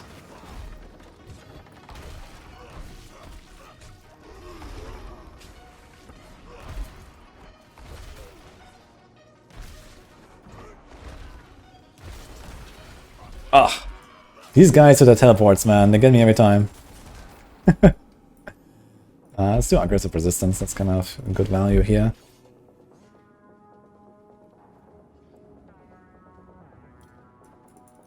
How important is it to have perma Vuln on the boss? Well, that depends on the build. If you don't have any Vuln synergies, Vuln is only 20% extra damage. It's not really that crazy to have Vuln. But on some builds, like for example if you play a rogue that has corruption aspect, you usually have corruption aspect on a 2-handed weapon, giving you plus 80% potency for your poisons, or poison implement. In that case, Vuln is a must-have because of the synergies. And there's other such things on other classes, like for example Zorgs also go for a lot of vulnerable. They usually have Shredding Blades aspect and Stormspell aspect and gives you lots of vulnerable damage on a bunch of builds. These kind of things. Oh my god, man, these teleporters is actually insane. They outplay me, man. And here we go, there's the dudes. Missed the big dude. I actually have a lot of damage right now. Feels pretty good. That's the power of Tempers on Barb. You saw how weak I was earlier? I think so far I have been kind of the slowest to get here. We have 1.5 hours. But I actually have really good damage right now. Just kind of like blast down and everything. This weapon is not tempered. I could actually... Wait. There's a one-handed somewhere. This thing. We did that. Okay. We have 9 potions. You could teleport to town and reset your potions. But we're fine now. Okay, here, try to use Iron Skin, get to a bit low HP, use Iron Skin to heal up. Don't waste your potions.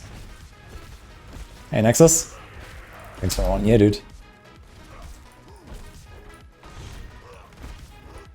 Okay, now we are a melee guy, so we kind of have to tank him. But you don't want to tank this, so you want to walk away, charge in. But these other attacks, that's just what it is. Try to get rid of the crossbows. They hurt. Get rid of the circle.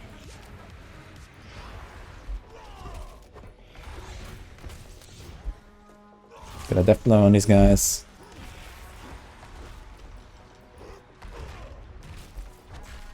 Diablo also does good damage on bosses, has some extra bonus. We don't even need any potions right now. Iron Skin is just kind of giving us what we need here.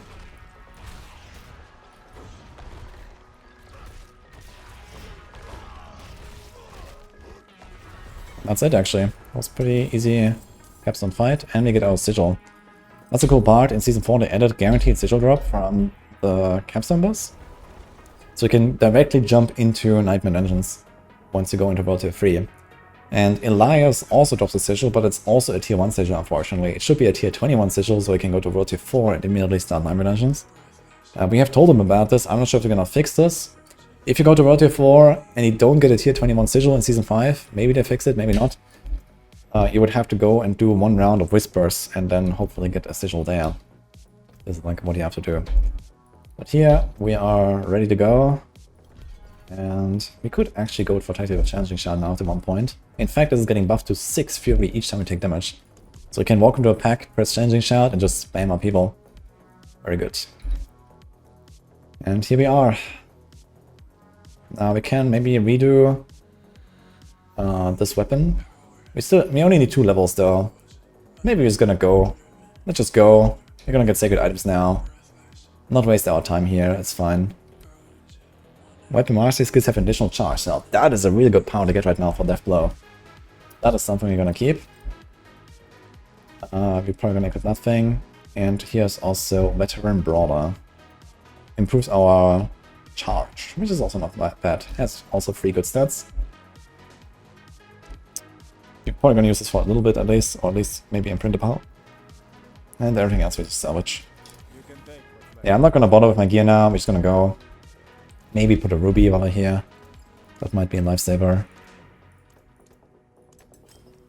Let's do this, let's do this.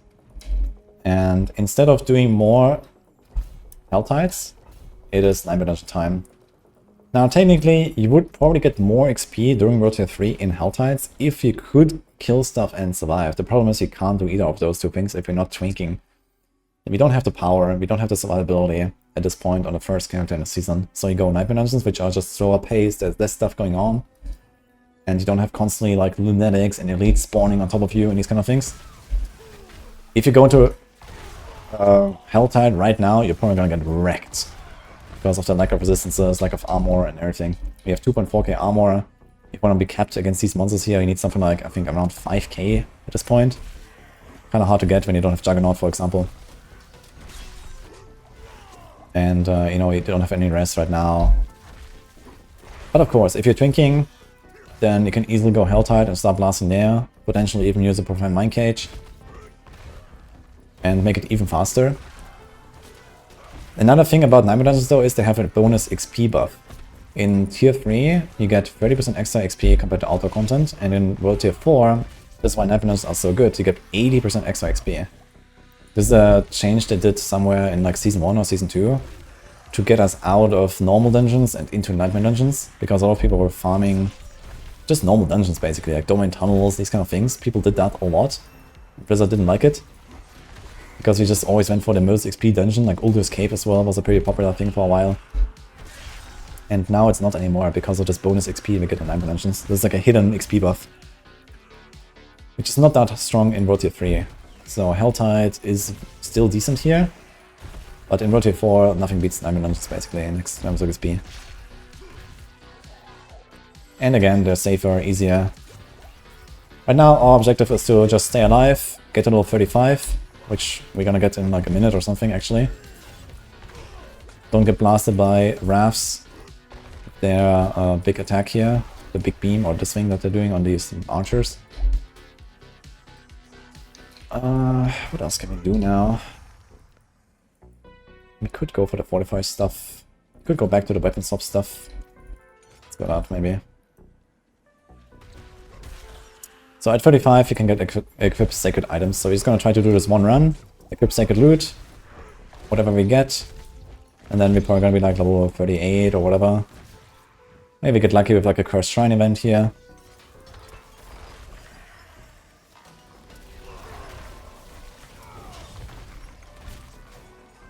Oh man, if that artillery shrine was cursed, man, that would be nutty. We'll probably get like level 40 right here. So you might get sometimes very lucky and just get these events on a good shrine and you're blasting. All these events in dungeons are really worth it. There's a few exceptions that are not great, like Potent Blood, for example, this event with the hunter that drains beasts and stuff in some dungeons. But most of these dungeon events, especially cursed events, are very good. And even like these like Last Survivor, Last Stand or whatever, all these events, they're pretty good.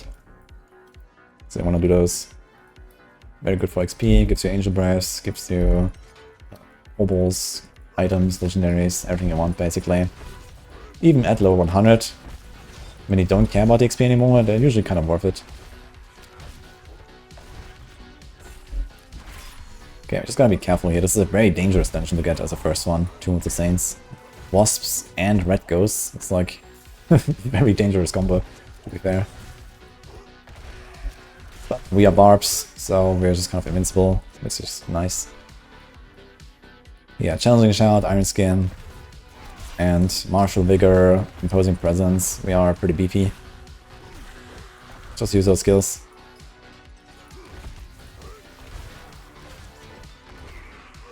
And it's actually going pretty smooth here. The damage we got.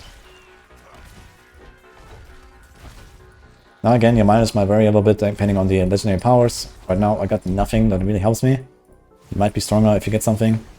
Maybe you have some Twister stuff. Or maybe you just didn't get anything for your tempers or something. You might get unlucky there. That happens. Maybe try to get like another item or two. Improve your tempers before you go to World Tier 3.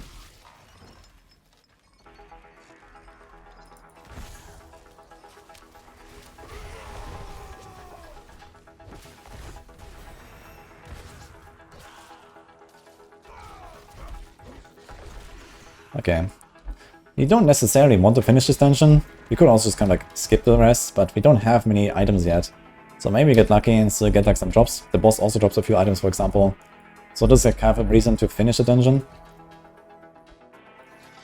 But we don't care about glyph XP because right now we don't even have glyphs, we don't even have paragons that we could use.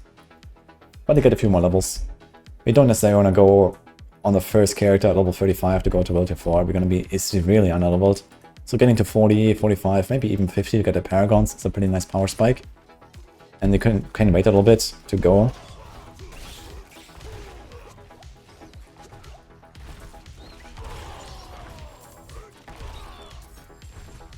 It's a poison enchanted dungeon, which is actually one of the easiest mods to get, which is nice.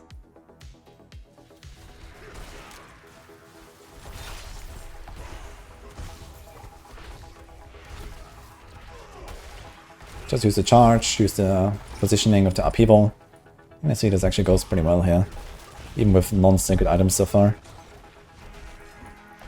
And then once you get sacred items, you have a huge power spike, and we are basically almost ready for World Tier 4.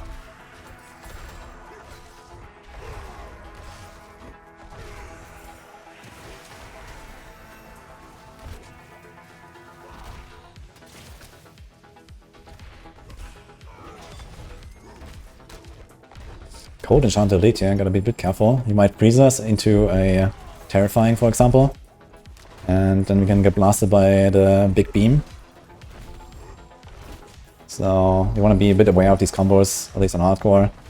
They could wreck you. But again, next patch that's also a problem because you can press potions. With potions you can just stay alive if you spam them. Okay, we've got a Holy Bolts here, very good, but it's a Season 4 only elixir, so I'm not gonna use that now. 696 DPS. White two-handed bludgeoning hammer. Oh man. Unfortunately, you can't temper it. Get our resources. Banger indeed, man. What a weapon. But yeah, if you didn't have any, like, you know, let's say 500 plus item power weapon at all, I would probably equip it, just because of DPS. To just have like a strong weapon for my upheaval, basically. It would be worth it.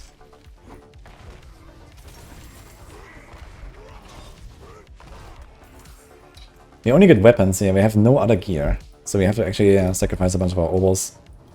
Which is okay. We could also do a second dungeon if you want. Get a bit more XP, that's also okay. Or go do a stronghold or two. It's also not bad when you go to World Tier 3 or World Tier 4, you can go to strongholds.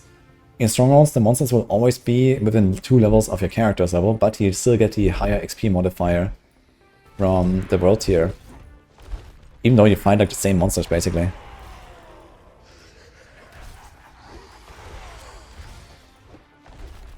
Now, that said, some strongholds have a relatively high minimum level, and the game still respects that. So certain strongholds are like level 40 plus or 45 plus or something. And if you go to World Tier 3, it will still be at least that level. You can see that when you look at the world map. Okay. Dude, only weapons, man. Look at that. The entire dungeon, everything is weapons. It's kind of funny. Okay, I might do a second dungeon. Earth Moon, also a pretty dangerous dungeon. It has cannibals and green ghosts. All this ghost stuff is pretty dangerous. You have Unstoppable and Iron Skin. Nope, this is just Iron Skin. There is an aspect for it though. It's the Iron Warrior aspect that gives you extra damage reduction while Iron Skin is active and Unstoppable. Glyph XP, man, a little 37, huh? Okay. You can't even click the thing. It has no glyph. Okay, we're gonna get to like level 40 or 41, 42 or something. And then probably start preparing for Capstone. It's not bad to go do a second run. We are relatively fast right now. And we would get kinda wrecked if we go to Brosier 4 currently, so let's not do that. Ooh, this multi-shot Banshee though. That was a bit nasty. He could probably one-tap us with all 3 hits. Blast Wave. Not cursed. Yeah, this is a really crappy dungeon to get, man. Very dangerous. Let's get some death blow ranks, actually. More weapons, man. I only get weapons. You could have actually equipped one of these sacred weapons so far to just get be stronger for this dungeon. This was a bit of a missed opportunity. It would probably be worth it since you have so many to choose from at this point. But we were okay with our damage, so let's just be careful. Okay, single out these champions.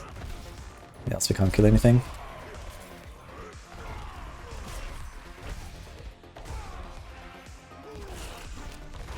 Still have our low level weapon, right? 356. We're doing pretty okay damage here.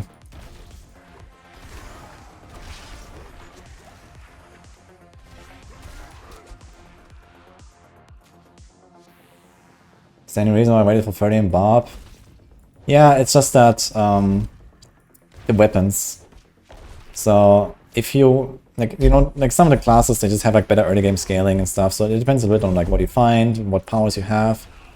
I think on my rogue I went a little bit too early, to be fair. I was kind of slow as well and was kind of dangerous. But yeah, like 25 to 30 is usually the time when I go to Capstone. And here I just waited until like 30. Because I noticed when I did the rogue run, it was kind of slow and dangerous. Just getting like some more extra levels gives you more life, more damage, more loot. You can use the items that you get in the Capstone dungeon. Like I wasn't sure what level exactly I need, for example. Now here, this cannibal. We don't want to get stunned by this. Nice. Amulet. Very cool. Damage? It's 2 to brute force.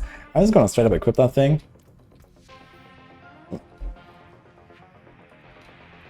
We also got this here. Damage while we have a barrier. We actually sometimes do have a barrier, so we could do that. What else we got?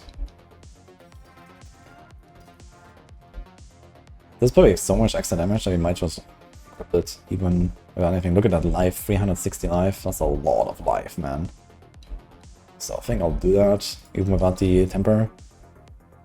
Just use this. And maybe we're gonna do this as well, even without the temper. Maybe I'll have less damage now. Let's see how it feels. Still do 13k crits, upheaval is blasting. Okay, it's fine. So we could go back and temper now if you wanna be more powerful for the rest of the dungeon, but maybe I'm gonna do it after dungeon. It seems like our kill speed is okay. 27k crit, let's go.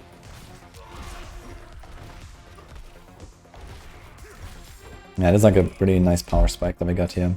What about the one-handers? I will probably wait with that one for now.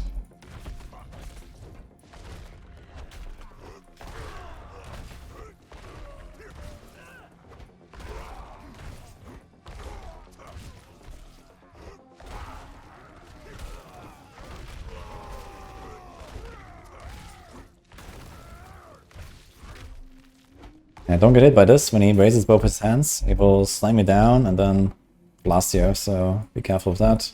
Let's get more... Ooh. That's all elites waiting for us.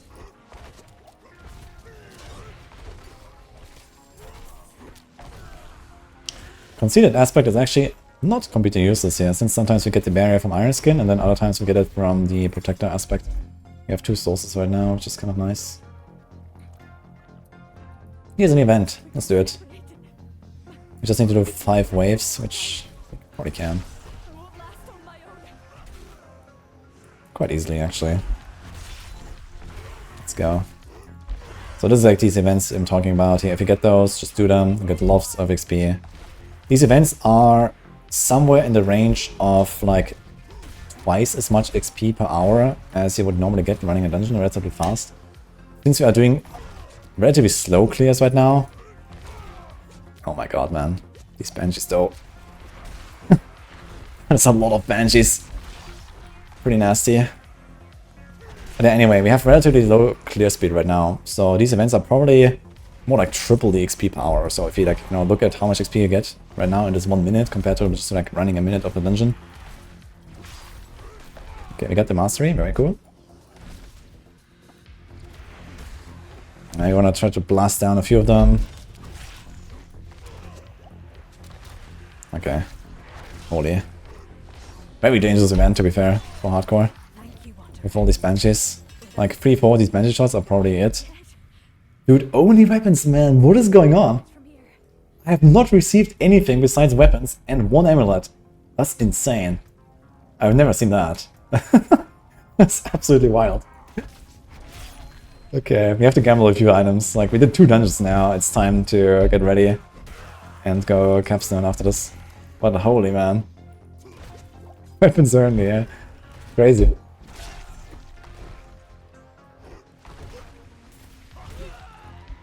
I mean, weapons is the main thing you want, but, you know, I'm good at this point.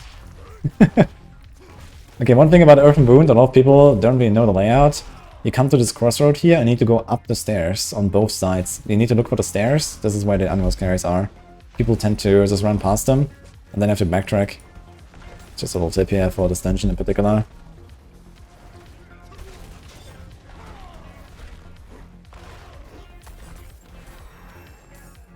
Level up. And we got our death blow. What else do we do now?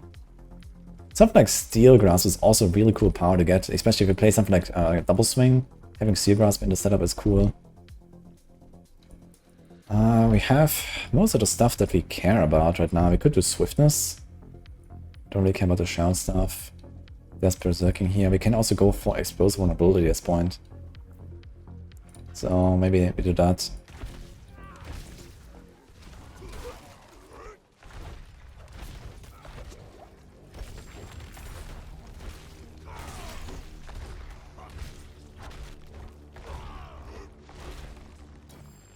Oh, we got a chest. Incredible.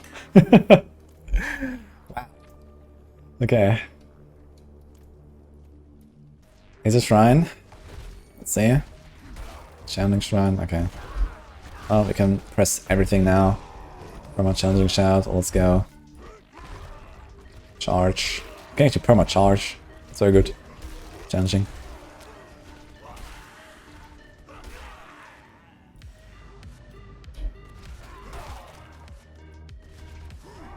Oh, somehow I pulled them along and then missed my swing. That's interesting.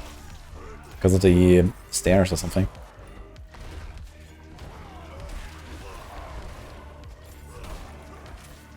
Don't forget to activate your Walking Arsenal bonuses, even with the Challenging Shout, Challenging Shrine, Eternal Shrine, oh my god.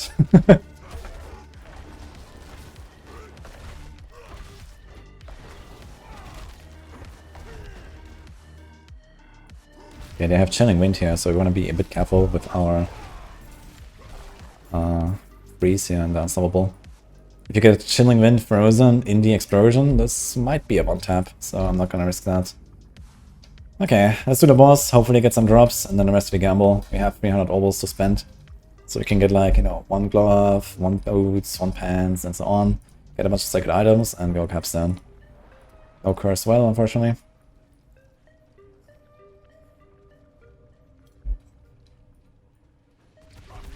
Yeah, I think sometimes these monsters get stuck at corners and stuff, and you pull them along with the... Oh, what? Okay. Was it a crit? or overpower or something. That was a bit more damage than I expected, but I'll take it. Damn. Oh man, I love that blow. I think I got lucky there with an overpower or something. That blow also has this 150% extra damage against bosses. So back in Season 0, when I made the original Kratos Barb build, that was the Walking Arsenal build. That was also like very heavily focused on death blow. There's like a few aspects, for example this one here. Like this one here. Weapon Masters gives you 2 chargers. And then there was Encroaching Wrath, that has been nerfed a little bit since, but it is still really powerful. In fact, for the new death blow build, you still use that. Gives you like lots of extra damage for the next death blow, and then you walk in, you get that proc, and then you boom, one-tap the boss after doing like a quick setup of like 2 free attacks. That was really fun, man. I loved that build. Here, shout skills generate dust devils. So this is a really good power, you can start building around it. But we're not gonna do the dust devil stuff now, we're gonna stick to this Walking Arsenal stuff. We got concussive strikes. We don't really have good lucky hit to trigger it on the Barb, and no daze effects that we can guarantee. But it's alright. We can salvage this now and then imprint it. We can equip these gloves. We have a ring here. Very nice with res. Smiting. Okay. We don't really have lots of crowd control duration or something, but okay. Very good stats on this bludgeoning weapon. I'll take it. We take the chest. And we also want to get a second one-handed here. Okay, anything else that looks looking promising? This has a lot of life, which is cool. Brute force, huh? Overpower steals 16%. It was probably an overpower, and we also had these 2 ranks here from the neck. So this is why it was this big bonk. That was pretty hilarious. Okay. Now we can salvage this. We have to remember which aspect we found. Salvage this. Salvage this. Here's a helm, shadow rest, strength, that's okay. Okay, we actually found a few sacred items now in the end. That was fine. And we also have veteran brawlers if you want to use that. Do you want to maybe use this weapon? It does have less stats and stuff. So I think not. Let's just delete everything. Okay, we need a glove. Very nice. Very nice. Could be better. Maybe we should have gone for a glove, honestly. We have an okay glove here. Boots, though, they can probably be upgraded.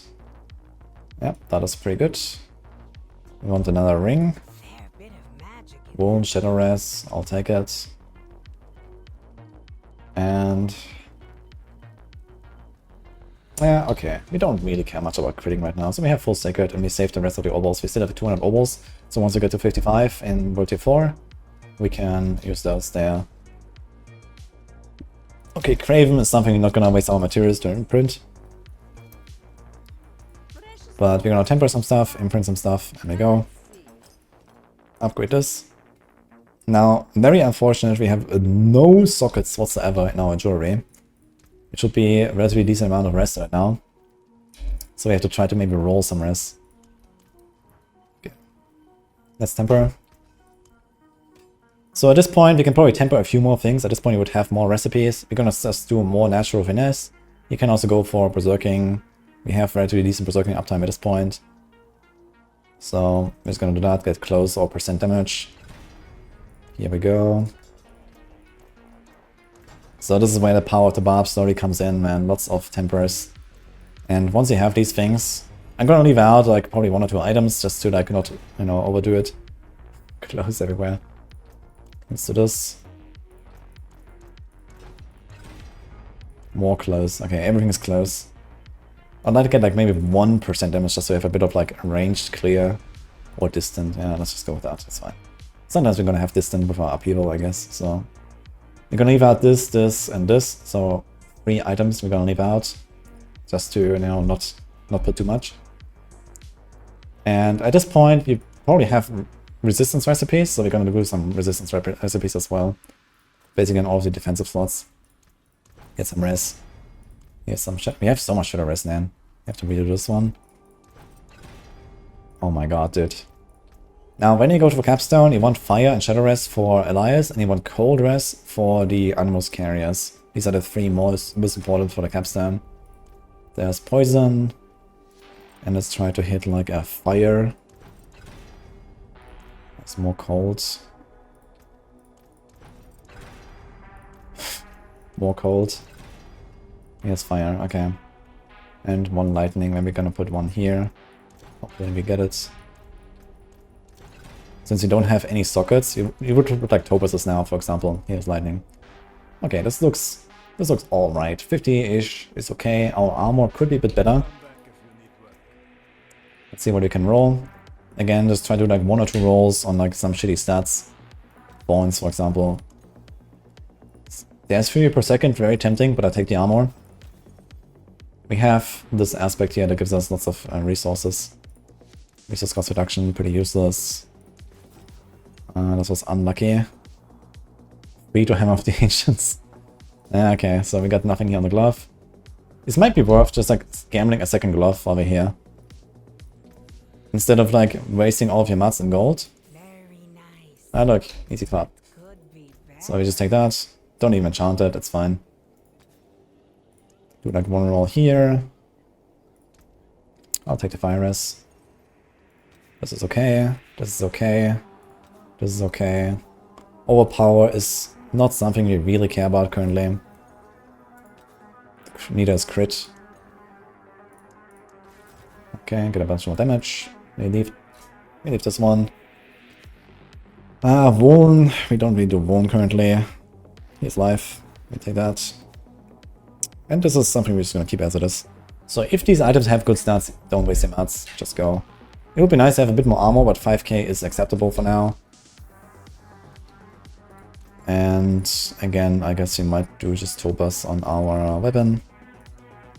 We have 2 of these at least. Salvage everything. Boom. Okay, this looks okay. 3k life is alright. Our coders is not the best, but it will be fine. Fire is capped, shadow is fine. Okay, this is okay, yeah. We can get a bit of wound now. Slowly. If we get another 1 or 2 level ups, we get exposed vulnerability up there.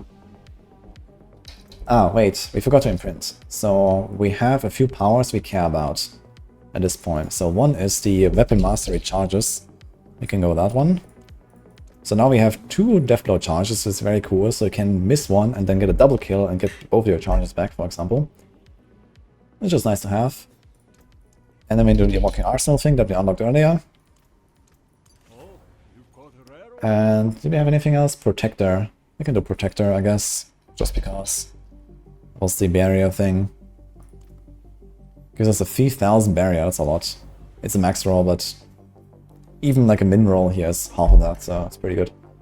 And I think that was it, right? We didn't really have much else. We had like the Shout Dust Devil thing, but this is not really a Dust Devil build just yet. We had Veteran Brawler, I remember, so I can do that one. Maybe put it on the one-handed to give it a lower value. Since I found it, I'm not sure at what value earlier. Okay, let's go.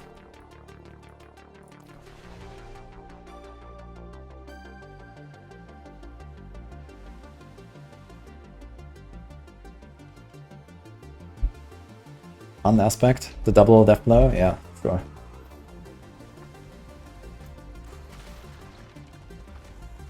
This bomb needs to be drug tested. What do you mean? Too much attack power. It's beefed up. Yeah, it's looking pretty good, yeah. I think there should be a relatively smooth transition into World Tier 4. Hey Delagora, how's it going, by the way?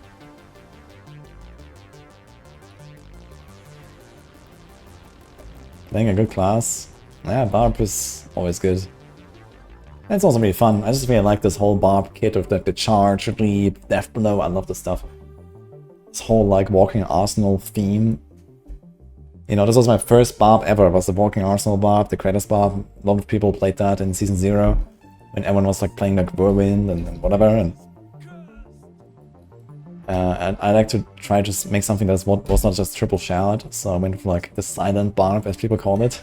Just 6 damage skills on the bar.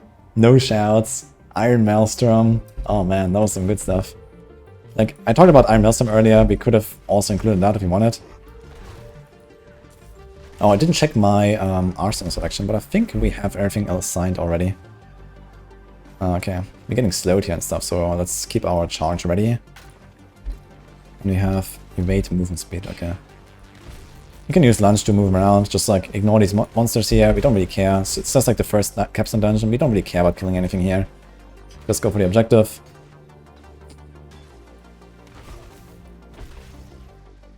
But our damage seems okay if you look at this here. We do like half the life on the guy there.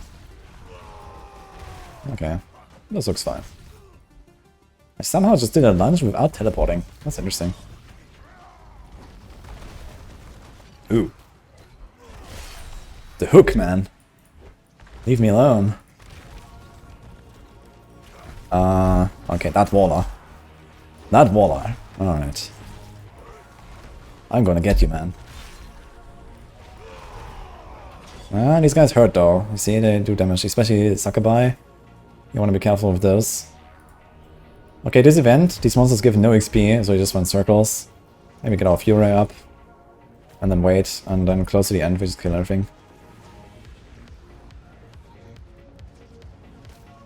You loved Kratos Barb. Glad to hear that, man. Yeah, it was so much fun also just with Death Blow, walking up to the bosses, one-tapping. We just got a little taste of it earlier in the Nightmare Dungeon.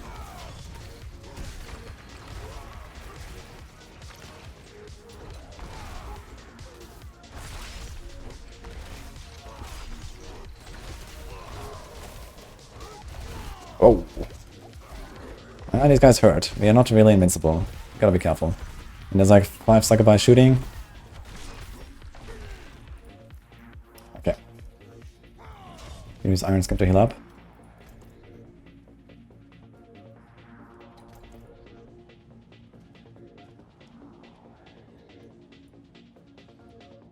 Wait until the fat guys are below the air deer. Yeah, the Animus carriers in the last part of the dungeon, they are the most dangerous enemies here. You gotta be careful with those. But I'll show you how to outplay them. They're not that hard if you have a bit of cold res and you know how to dodge their charge, basically.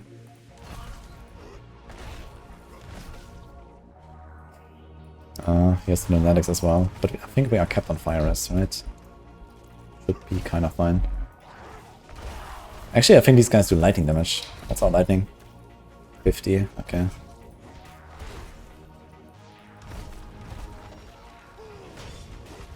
Yeah, this is nasty when there's like a champion and then like 10 lunatics in front of the champion. We could charge in, but then we lose our only unstoppable, and if anything stuns us or something. Well, kapow. Don't have all day. It's actually crazy, half an hour ago we were still not at Curator, and now we are almost at Elias. We did 2 dungeons, and we have full Sacred.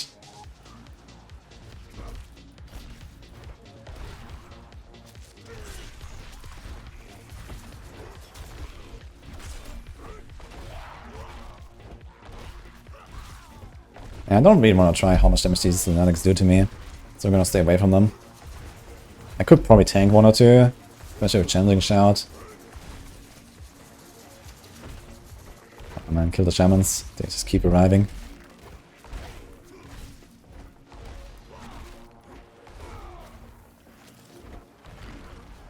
Just get a stone and run.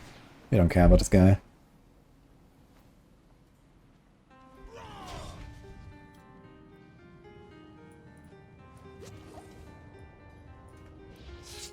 All the rogue players are looking to Woody, and Woody is playing Barb. Well, let me tell you a secret. The rogue run is already done. Incredible, right?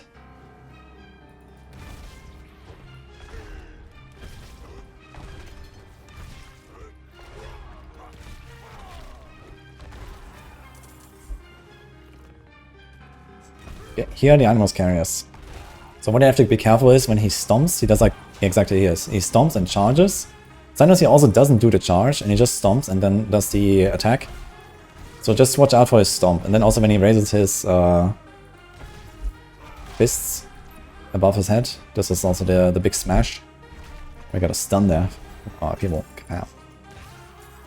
And like this you can outplay them very easily if you just pay attention to that. Let's get exploit vulnerability. These animus carriers can be kind of like distributed anywhere here. Oh! Yeah, that was that was pretty nasty. He was like off screen, I barely saw him. Also be careful of these shadows that he spawns. Ooh. Yeah, that's what I mean. I played this pretty well, pretty badly here. I could have done this much better.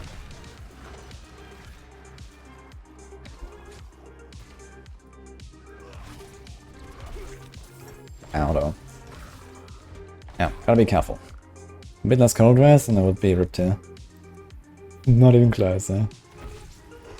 Yeah, I didn't see the shadow. This can easily get you. The shadow can also do the cold attack. It's kind of nasty, actually. So we want to be careful with that.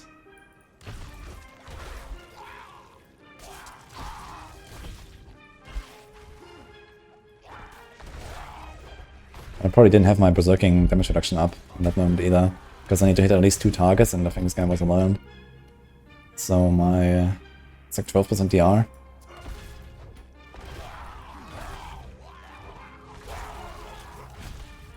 Yeah, 3 different types of fallen here, man. Lightning, cold, and fire. So that's also why you want to have a bit of lightning rest in case you get hit by these fallen lunatics. They can hurt. Oops.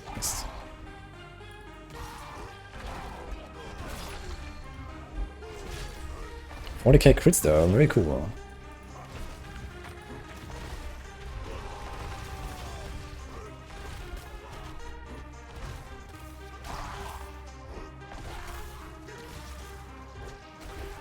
Yeah, we don't really want to fight these guys, but I also don't really want to run into one of these animals carriers with like 5 succubi behind me.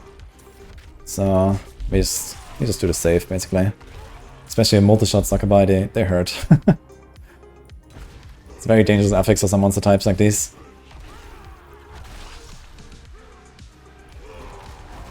Oh, the waller.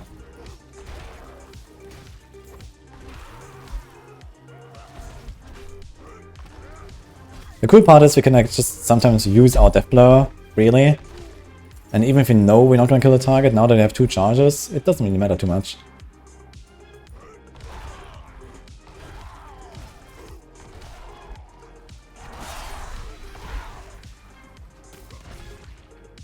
Okay, let's go on the left side and then here to the boss, because this might be the last guys there.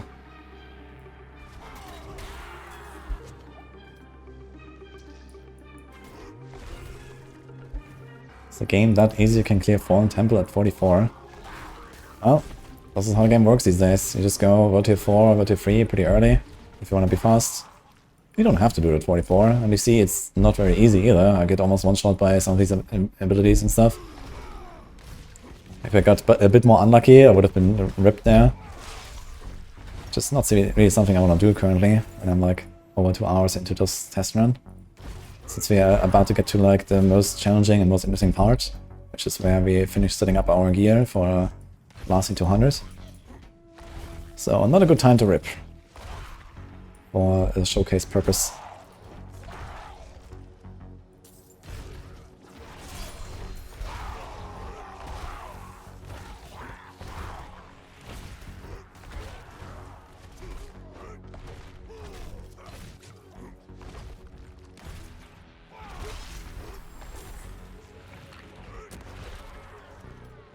Yeah, the vulnerable is nice now. It expels vulnerability. It will also help us on the boss. So you can do like death blow, upheaval, death blow. Have like 6 seconds of vulnerable.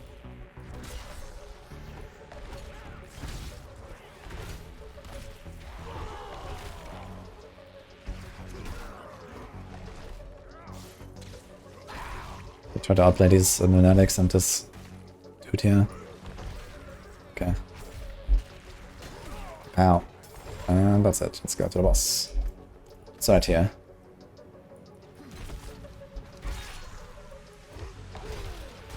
You can just kind of like run into the boss room. There's like 2 elites that spawn, but you don't actually have to kill them. But you still want to be careful with those lunatics here. Keep the charge or the evade ready if you can.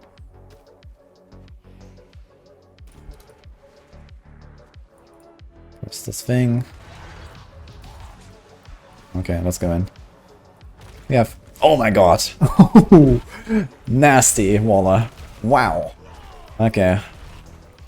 Now you angered me. And I don't have anger management aspect yet. Okay, get him. Alright, we go in. Now if you wanted, you could also go bash and get guaranteed overpowered sometimes, which is not bad. But I think that only works with 200 weapons. But you could like swap your weapons around. And then use two-handed on your lunge. Instead of the lunging strike, you know, jumping around stuff. But here on your Elias, he does the frontal cone. It doesn't do that much damage actually, turns out. This hurts though. I wanted to wait and use my iron skin there. I was a bit greedy. Ah, we got him staggered.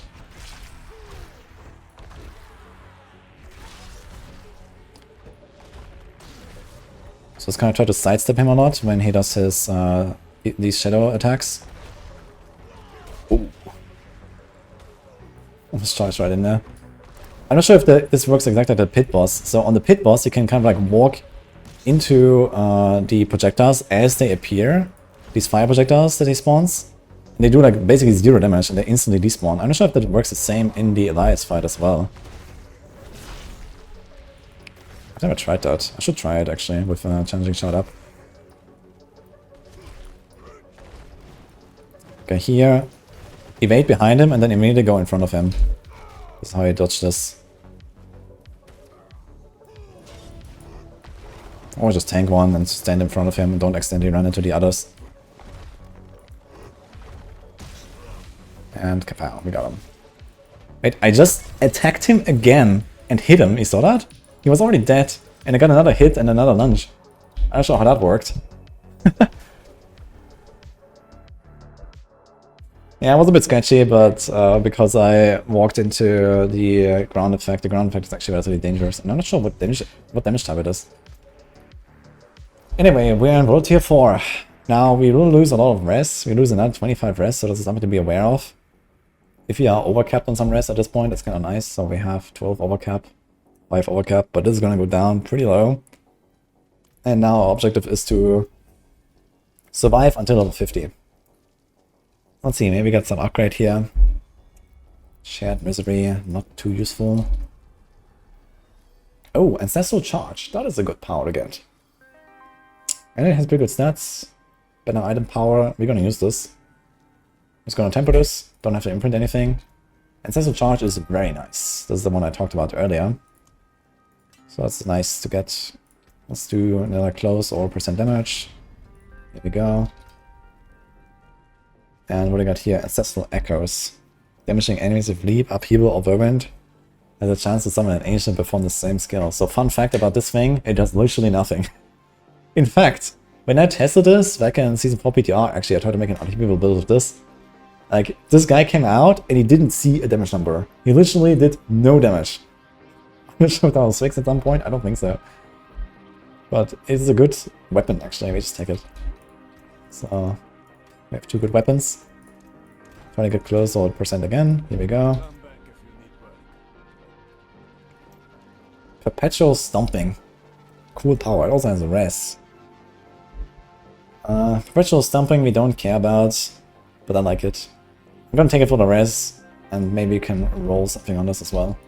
Like a life or something. Let's do 1 roll. Armor. There's movement speed and armor. Very tempting to go movement speed, but we want the armor right now. We want more defense. We can get the movement speed later. Here, damage over time, pretty useless. Let's get strength. And here, resource, also pretty useless. 6% resource is not useless, but let's try to get strength as well. There we go. Strength also gives armor, so we're at 6k now. That's relatively decent. We could go and do Disobedience unlock in Codex power now, and then we would actually hit pretty much armor cap, I think, for now. But we're not gonna do that, we just go. Yeah, resistances, fire is fine, poison is okay.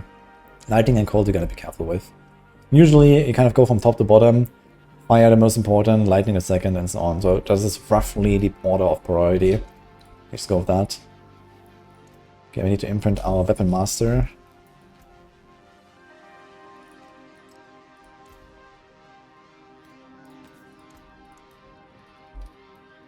So we can do that.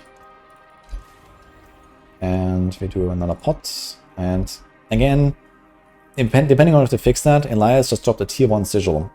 If you don't get a tier 21 sigil, then you have to go and do 1 round of Whispers now. And then you will very likely get a sigil on turn-in. We're just gonna craft one now. Because they might have fixed that and we'll be fine. 24 is maybe a bit high.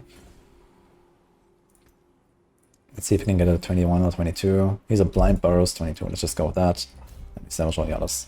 So usually you would not have the ability to craft these just yet. So once you start getting more sigils, you get also sigil powder from events in the dungeons and so on.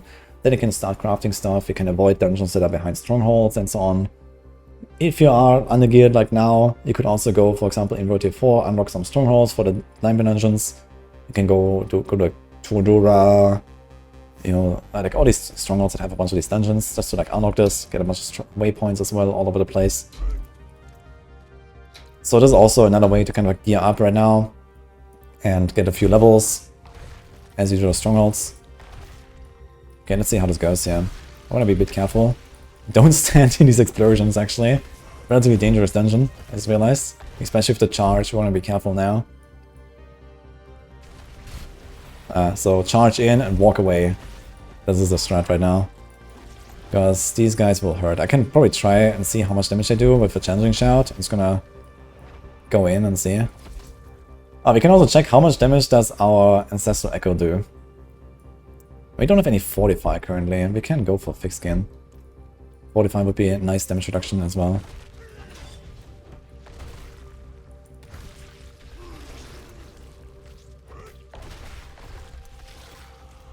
Actually, I didn't really feel anything, but maybe I was not in range. Let me try this again. The next challenging shout. I just want to see how much damage I'm actually taking from these guys. Because I don't know how much they will do right now. Oh, this guy killed something. Look, maybe they fixed it. Our Echo, it's doing damage.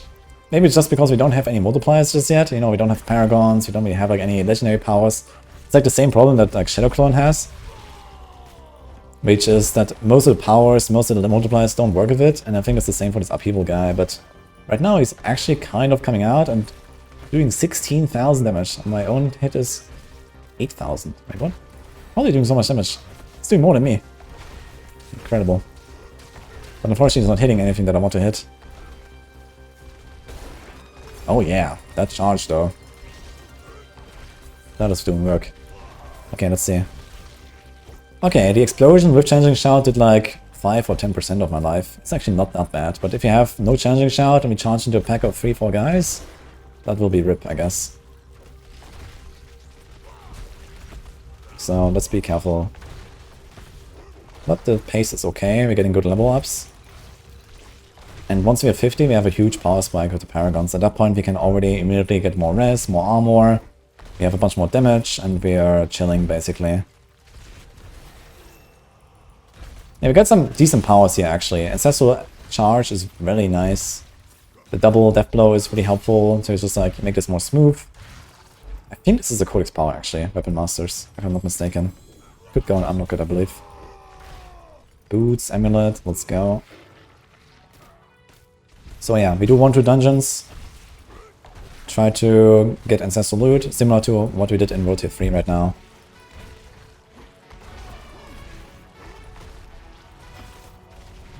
Just do it carefully and slowly. Blind Burrow is a very good dungeon to get. Let's do more thick skin here. I want to get this Fortify up. 15% DR, pretty useful. Doesn't apply to barriers, but we don't really rely on the barriers. If you press Iron Skin, we're basically immortal for a few seconds anyway. So we need the Fortify for when we don't have Iron Skin.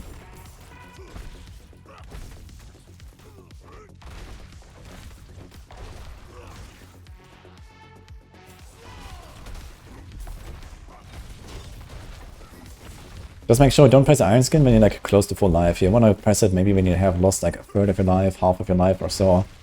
Then you get more value. The barrier is going to be bigger. The healing is gonna be bigger. You instantly go back to full life, basically.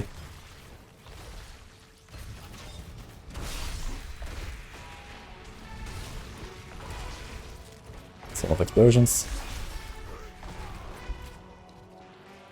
Okay, we have pretty good fortify now with fixed skin. So you see here, these 3 points, they kind of just give us fortify, because maybe also because there's little spiders everywhere.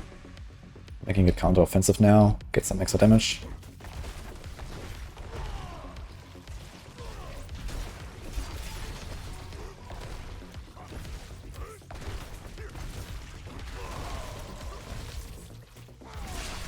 Maybe a quest shrine. Never lucky. To level up, just straight up killed that champion there. That's crazy. And you're 50 actually. Here we go. So in that case, you just press everything. And let's go to these spiders. Get the life, get the damage, get the armor. Oh, there's actually no resists here on the Barb. So most other classes actually have a bunch of rest there, which is very cool. Here we don't, so we need to like focus more on rest. But we got more armor now, 6.2k. This is not quite capped, but we should probably be at something like 70% DR for physical right now, which is very nice. Just keep an eye on these elemental effects that can hurt us.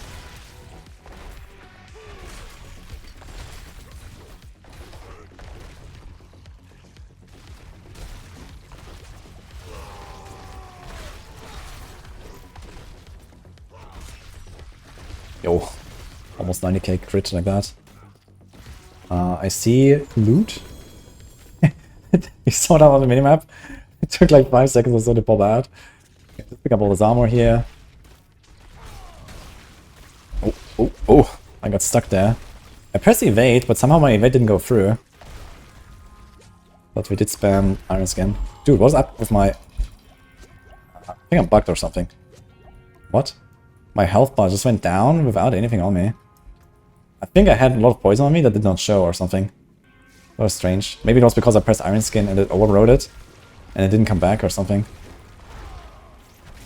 I haven't seen that before. But it's probably it. Yeah, I should have been evading out of there and it somehow didn't work. I'm not sure what happened there. Trying to get a few potions back. Elixir of Fortitude. We're gonna pop that. Very good, 20% life.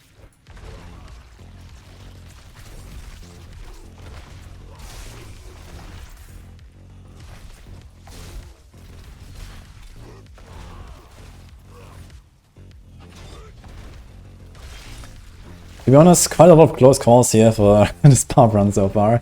That hasn't really happened that much on the other classes, but it also always depends a bit on the RNG of my loot. I have not that much life currently, not that much res. We have all these arachnid horrors that explode and can kill you. That's what I meant here, like 3-4 these dudes, they can basically kill me. Okay, we got back to a bunch of potions. What do we got here? Imbiber. We can activate Dexglyph, right? This is Dex, yeah. So Dexglyph or Strengthglyph, that's what we can activate. Yes, Twister doesn't help us. Dominate doesn't help us, and Imbiber also, like nothing really helps us, but let's just throw this in there, get a bunch of damage. Okay. We probably have to do one more run to get to 55. We're at level 51 now, we're probably gonna end at 52 or so. At level 50 and at level 70 there are 2 breakpoints for your XP and it slows down quite a lot. Because these are like the World Tier 3 and World Tier 4 breakpoints, like, you know, level 50, level 70. And if you think that, oh yeah, I got like 6 level ups in the first half of the dungeon, I'm gonna easily get to 55. That's not actually true. Let's get the armor. And we go to the next board. Now, one of the first boards you would attach on basically any Barb build. Most of the Barb Paragon boards actually look fairly similar, to be fair. There's always like Blood Rage. That's like usually one of the things to go for very early. It's a nice multiplier. Carnage is kind of nice, or so, if you can use that. Hemorrhage for the bleed builds. Yeah, this is cool here. Decimator is also something that most Barb builds use. Bonebreaker, not really that crazy. But I think it has pretty good round notes on the glyph sockets. Flawless Technique is only for one-handed builds. Warbringer is a very good source of Fortify, so a bunch of builds go for that, but it has kind of terrible layouts, depending on if you want to max Fury on the board. And Weapon Master is a kind of situational tool. We are swapping a lot of weapons right now on this build, but late game, you don't necessarily want to solve your resource issues with this. You might want to go for more multipliers, more glyphs, or something like that. But it can be a really good option. Some builds would actually go for that. For example, Deathblow Whirlwind combo. You can do Weapon Master and get lots of Fury. If you have like 200 maximum Fury, I think it gives you like 8% every time you swap, so you get like 16% when you swap back and forth between like one Whirlwind and the Deathblow. That can be like, you know, 50 resources just from like swapping and attacking, giving you basically all the resources you need. So in some builds that's pretty strong. If you want to solve all of your resource issues, you can like just attach Weapon Master board very early, get the legendary node, move on. It makes it feel very smooth.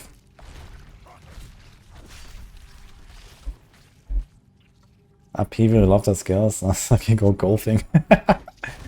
Golfing with the spiders match. Yep. Okay, let's see the boss. Brute Guard. Luckily a relatively squishy boss.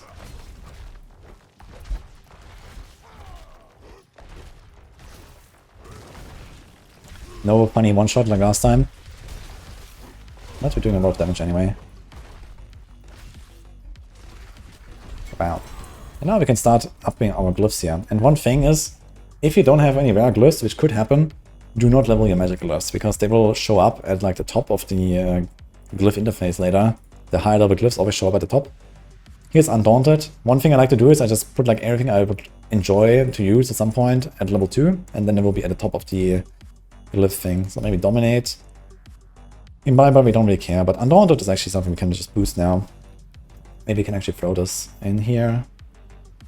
It's also Willpower. But let's do it anyway. I was thinking this might be a Dex one.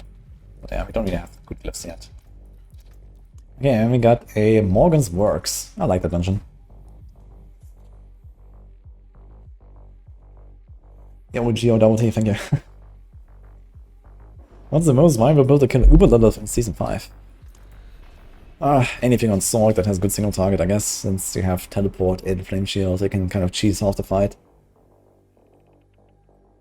You go like Prudent Hard aspect, Flame Shield, you can kind of just like tank all the mechanics, I guess. I mean, a lot of builds have the damage just kind of like blast down Lilith these days. She doesn't have that much HP. Maybe you stagger her, kill her, that's it.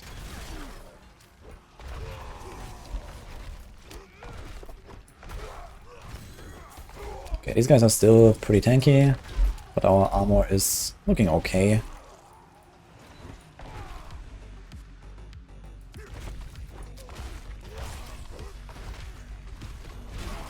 Okay. Love that charge of the Ancestor Echoes. So that makes it like already feel much smoother and much more fun. I love that charge aspect. This is definitely something you want to have. And then, for example, if you get the Brawlers aspect later, then every time you charge into a pack, it will just insta-explode. And then once you get a bit of cooldown reduction, you'll get to the point where you can just get perma-charge. This was like a thing in Season 3. It's just like a charge, charge, charge, charge. Like everything was kind of like charge. And then you have like your flavor of killing the non-existent boss, because in Season 3 we had the vaults. And that was basically it. This is how Barb was played then. I'm gonna attach Blood Rage here.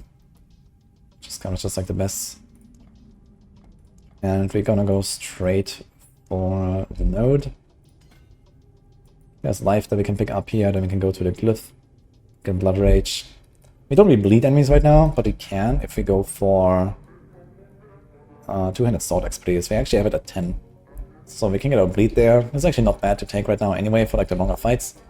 Just apply some bleeds here, and you see they start bleeding a little bit, take some damage. And then once you have better vulnerable uptime, for example, once we get the exploit glyph, we would probably go into the two-handed expertise. Now, while leveling, you don't really have the luxury to choose which weapon type you're using, so you can't really rely on getting this or that weapon type effect. You just kind of go for whatever is the best weapon you have currently. Might be a polearm, might be an axe, might be a sword. We don't really care about it. But later on, depending on the build, you want to choose, you know, one or the other, depending on what kind of bonus effects you want. Sometimes you want to bleed from the sword. Most of the time you want an axe or a polearm. Polearm has the 15% damage while healthy, and then a bunch of lucky hit, which might be useful for stuff like Worldly Fortune, Temporary Meals or something, if you want to go for something like that. Depending on what you tempo in your gear.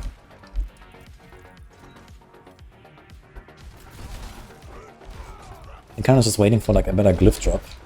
Don't have any good strength or dex glyph. On the starting board you can put strength or dex.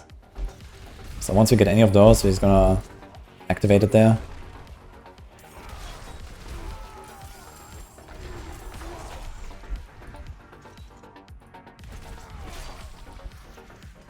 And we don't have to invest into every single point one by one. We can just wait a few levels and then get the life. There's like one level up, we get the life there. It's already gonna be noticeable.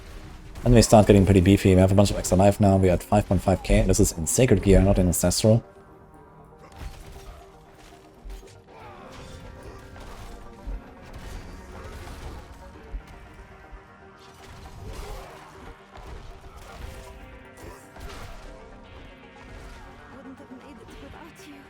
PvP area farming.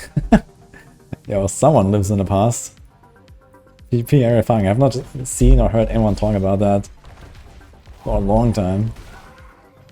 But it was fun. Back in Season 0, I remember when I was doing those rounds, like a lot of people were doing like this blind burrow farming, Morgan's Works farming, or Champion's Demise and Pomman. I was doing the solo race the world first. And I didn't really want to do like just normal dungeons all the way for like 4 days straight or something. So I went to do like some kind of like farming route where I did like a Morgan's Works here and there. Then I did like a round for the PvP zone whenever it was respawned, since I was like the only guy in World Tier 4 on hardcore basically for like 2 days pretty much. No one dared to enter there because I was the highest level. So I was completely alone in the PvP zone. That was cool. And then I did like some nightmare dungeon in between.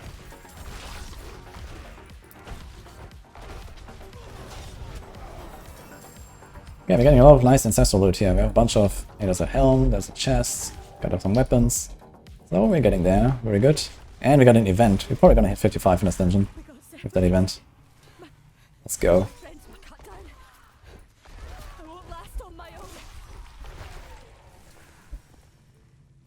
I see you there in the PvP farming zone. Yeah, okay.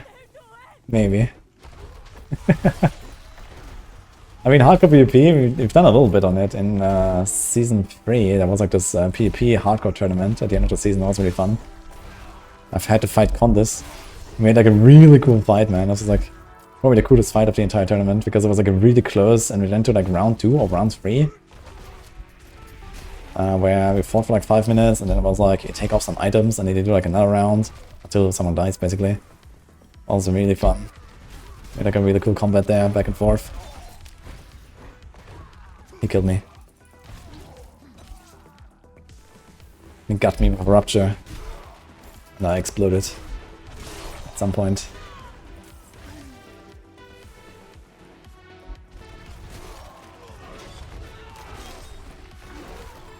Okay, we are at... I got Brawl. Can we activate that one? It's also willpower, man. Only willpower glyphs. A bit unlucky. Get the life though. Very cool. Now here's one thing to be careful with, at least on hardcore. It might also be a problem on softcore, to be fair. If you get like a survive 30 seconds event. This is by far the hardest of these events when you're undergeared, because it just spawns a billion elites. And we don't have a scroll of escape yet, so on hardcore at least. No scroll of escape is kind of rough at this point, and you might have to scroll out, for example, maybe restart a dungeon or something.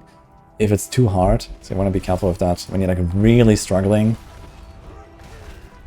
You don't want to go into this event and just die because there's like survive 30 seconds against like 50 elites.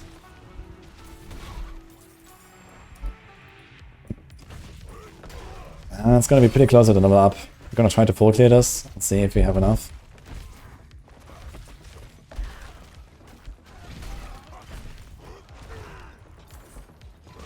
$18 hours left. Let's see if we can actually upload this run into the next 13 hours, 18 hours. I need roughly like 3 hours to encode the video.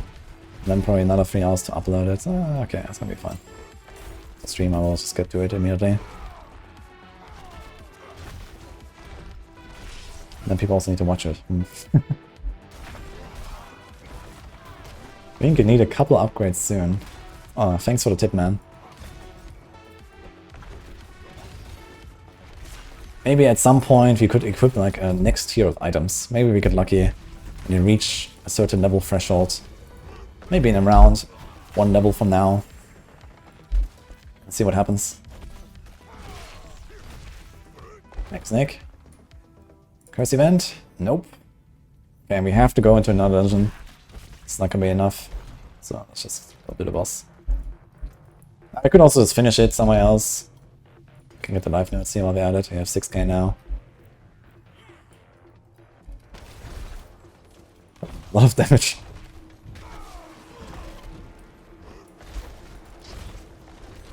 We have a sacred physician again. So, wait, where is he? Look, this is the res thing that I talked about. Yeah, it's gonna res him. This is why I want to kill this guy first in the curator dungeon. He just reses these guys.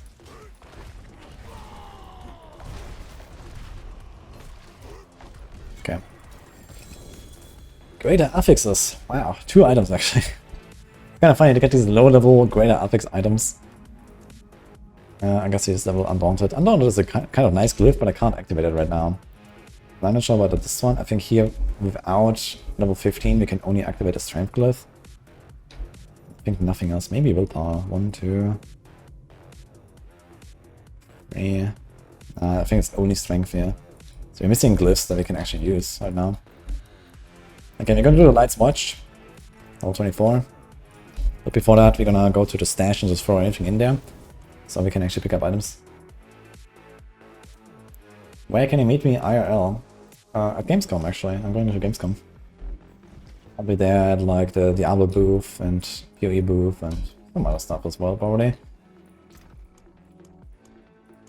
Okay, so I'm just gonna throw all the stuff in here. We started with yellow items, so I know where is our loot here. And we do Light's Watch. Now, if this is an actual season start run, you definitely want to finish the dungeon to make sure that you get a sigil at the end, because if you teleport out, the dungeon will close after 3 minutes, and we're gonna like stand in town, you know, deal with our gear and stuff. So make sure the dungeon does not close on you. In this case, you can kind of just like rush the boss, and we're probably gonna barely get the level up, and that's fine. So let's try that.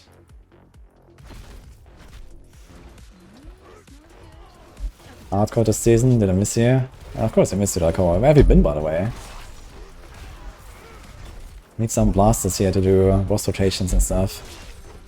These days, we're farming greater affix mythic items, man. With like, only 1 Stygian stone per item, that's crazy, actually. 1 Stygian stone per tormented boss, and then the reset, and then the higher Stygian stone drop rates that we're gonna have from day 1 of the season.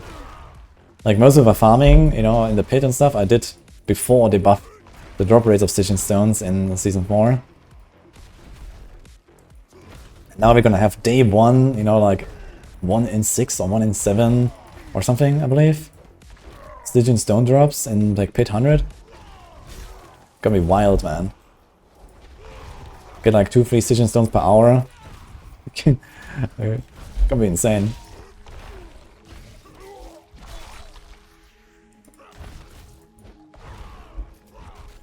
Just found that greater affix, cooldown, Shaco, man. Okay, here, very dangerous dungeon actually. Arsonists are these arrow dudes. Here, they shoot these fire arrows on the ground. It's like one of the types of bandits. They can have these arsonist guys. And they will probably 1 or 2 tap me at this point, so we're gonna be very careful with these. Everything else in here is kind of whatever. But these arrow dudes, don't walk into them, you can easily die on hardcore.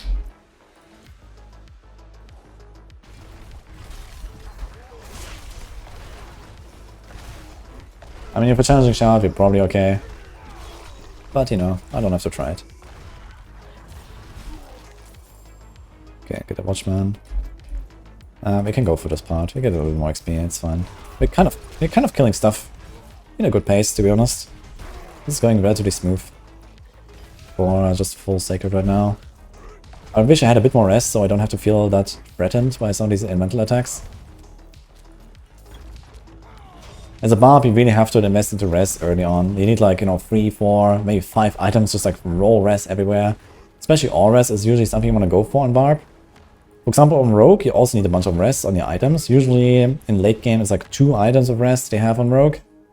Where on Barb, you can also get away with like 2 items, maybe 3 items with all res though. On Barb, you usually go for all res. On Rogue, you usually go for single res fire and single res lightning on your gear, because you get the other resistances from most of the Paragon, and then you do the you know, sockets here. On Barb you have barely any res anywhere on your Paragons. There's a bit of fire res somewhere, I think a bit of cold somewhere, and that's about it. So usually you just go for all res on Barb, but you go for individual res on a Rogue. So there's like these kind of nuances here. And something like Sorg just doesn't go for res at all, you just get it from Paragons. We 35 can equip Ancestor Loot, which is all in our stash, unfortunately. So I think we're gonna slowly finish this dungeon.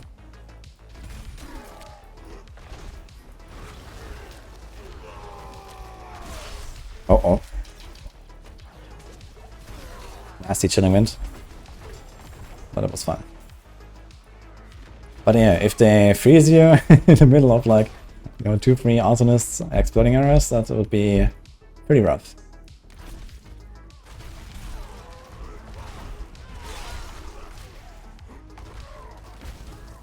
Interesting, I hit him through the wall with the upheaval. He barely did any damage, so I'm not sure if I actually hit him properly, but he was vulnerable. Let's wait for the charge.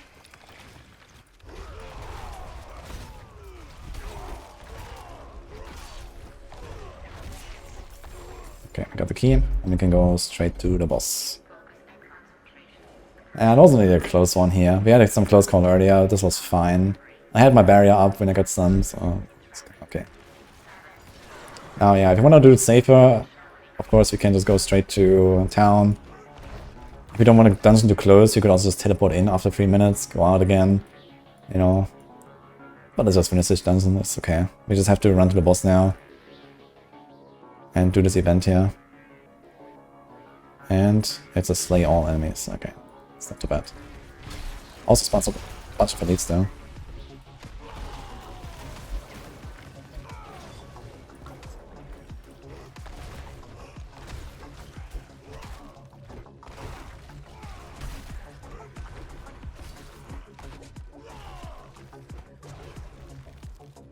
That's please, dude. Okay. Cold enchanted. They need like a few hits and then freeze you, so gotta be aware of that. So that's why I was cutting this guy so much. Kind of just like go for the big packs and then run.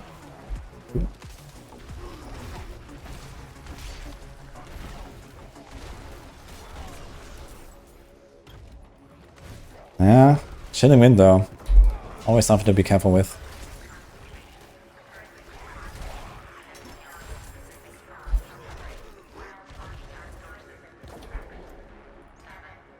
We have 0% blood rage so far, but at this point you might have the tempo already.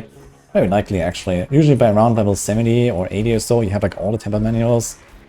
So at this point we probably have most of them, and you could assume that one of them is the damage while berserking temper, so we can start putting damage while berserking. Try to up our berserking game a little bit. And we can go for blood rage. Also, since we bleed enemies with our two-handed sword expertise, we also proc berserking from that. Let's forget it. Okay, finally. We're just gonna run to the boss now, it's fine.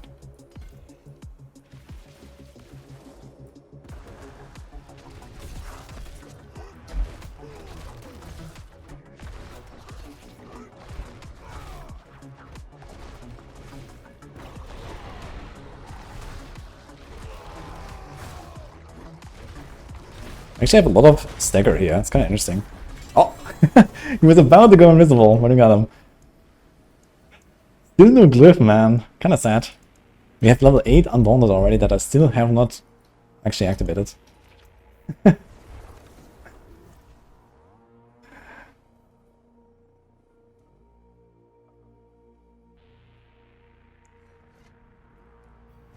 think chain lightning is gonna be that good. Chain lightning is gonna be very good, yes. Oh, we got a juggernaut aspect. Now that's a really good aspect to get. Unfortunately, shitty stats on this. Now let's see what kind of items we got here. Let's take all these items out again.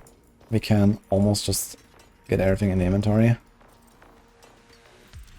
Ah, it works. Okay. So now we have Ancestral Loot, level 55. We also have around 200 obols that we could spend if we need it. Oh, that is very good. Maximum life, greater affix. The funny part is, even though this is a low item power item, maximum life actually has scaling with item power compared to most other stats, like strength. 90 is the maximum, even on 925. But maximum life on this item power would probably be like only 500 or so on top end, instead of 873. But greater affix makes it greater anyway, it's like the maximum. So that's pretty cool. He has fury per second and strength, very nice. He has some rest, strength and all, this is cool. Okay, very nice. So that's mechanics vulnerable, okay, that works. We could even try to go for like a legendary neck, maybe. We can like gamble 2 or 3 and see if we get anything. Fire rest, maximum resource, not great. I think I'd rather go for something like this here that has strength and life. Let's see what else we got. Do we have any... Here's an ancestral weapon, lots of life. Yeah, we're gonna be blasting now. We also got a few legendaries. What is this here? Protector aspect? Maximum roll, actually. So now we can imprint that. Okay, what is missing? Pants? A one-handed, a two-handed? Okay, so let's just... I mean, we have one-handeds here. We get a good one. Here's life, and let's just take the sword. Do we have a two-handed mace or so? Seems like no. This has strength, knife. Nope. I don't see a mace. So I have to go gamble one. Okay. Did we get any cool powers besides Juggernaut? Not really. We didn't really get like any... Here's anemia. Something like this is very good for double swing, for example. So I actually completely missed that earlier. We had anemia. This is how we were stunning enemies. I didn't realize. I completely didn't check my neck here. We give up the 2 brute force and the movement speed, which is cool. But I want the rest and everything, so... For something like double swing, that's a very good power to get though, because of the resource gain. If you don't do that, anemia is a good enabler. It's actually a codex power, you can unlock it from dungeons. Alright, we just salvage everything and try to get the rest from opals. With mace. That works. And pants. That also works. And we could do like one more gamble, I think. Let's try one neck. Wonderful. Okay, again, same story. Temper and roll your items first and then imprint them. Now we have ancestral items, so we can actually double temper, which is very good. So in this case, we're going to put a lot of rest first. Make sure we don't like randomly die to some stuff. We need a lot of resistance on a barb. There's nothing on paragons. So we're just gonna try to get everything here. Go like also neck resistance. Double poison is maybe not required. Let's try to get something else. Shadow. We still got very unlucky with our sockets. We have no sockets anywhere. I'm not sure if you would have found some sockets at this point. I didn't actually check how many you get when you do like a leveling run. Maybe we could like add a socket from like a bunch of the goblins we killed. This is looking dire, man. We have to roll some rest if we can. This looks very bad. So yeah, we're missing the sockets, man. Yeah, probably not yet. Most of the sockets come from world bosses. So it is what it is, I guess. Now we're gonna start putting some damage while berserking, because we're about to get blood rage. Easy.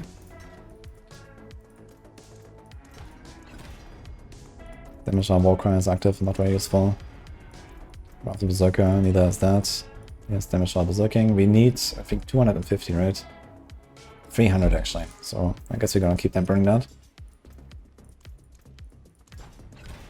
In this case, you also have to be more mindful about keeping our Berserking up with upheaval.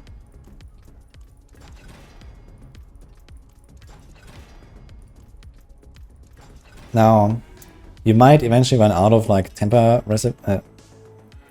materials and these like legendary materials especially. So you don't want to overdo it. If you get something that is like kind of usable, just stick with it and don't really worry. Okay, we have a lot of damage for Berserking now, 29%, this is fine. The rest we're just gonna put like a close or damage or something. So we just go with that. You'll probably just kind of like fill it up now with damage for Berserking. Or maybe whatever else might be useful if, for example, playing a bleed build. If you do like, you know, Twister bleed stuff or something, or Flay, Rupture, these kind of things, you would go a lot of vulnerable damage. There's like a new recipe coming for vulnerable damage, for example. But we're just doing this now, just to get like anything. Okay, we have this already. We can also do like a resource thing. So there's like a bunch of stuff here, like brawling cooldown. This gives us more charges. This is really cool. We can try to hit that. Or there's also just like worthy stability for resource generation or resource cost reduction. But brawling skill cooldown reduction is really nice because it helps us with more charges and more leaps. So this is usually something very good for leveling. We're gonna try to hit that now, so I can show that a little bit. Hopefully we get it. No. Kick cooldown reduction, so we get nothing there, unfortunately. Now we could go more damage, or we go mobility. There's also charge cooldown and leap cooldown. Or we try the same thing, we do brawling cooldown. Let's see if we hit it. Or we can go movement speed. Barbs have a lot of movement speed by default though. We can invest into the passive for it, for example. That's brawling cooldown. Here's mobility cooldown reduction actually. So hit that all movement speed. Let's go to movement speed, I suppose. And here, I guess we can do upheavals, overpower, stun. There is an upheaval, there's like a lot of synergies with upheaval, overpower, so let's just get one of these. Once you get these aspects, this would actually be kind of the way to go, and then some early fortune maybe. Get a freeze here, get a stun there. Mostly stun is actually kind of what I care about. There's a bunch of synergies on stuns on Barb. Here's another stun. Just get anything basically. Another stun, here we go. And that's it. Now weapons. There's not really that much. I guess we could do, for example, Berserking Duration is not bad early on, or something Upheaval Size. Exposed Vulnerability gets you like longer uptime on vulnerability on the bosses, for example. So there's like a bunch of little stuff. You can kind of go for anything. We go the Upheaval Size here, I guess. It's gonna feel pretty good, just having the size. You can hit a lot more.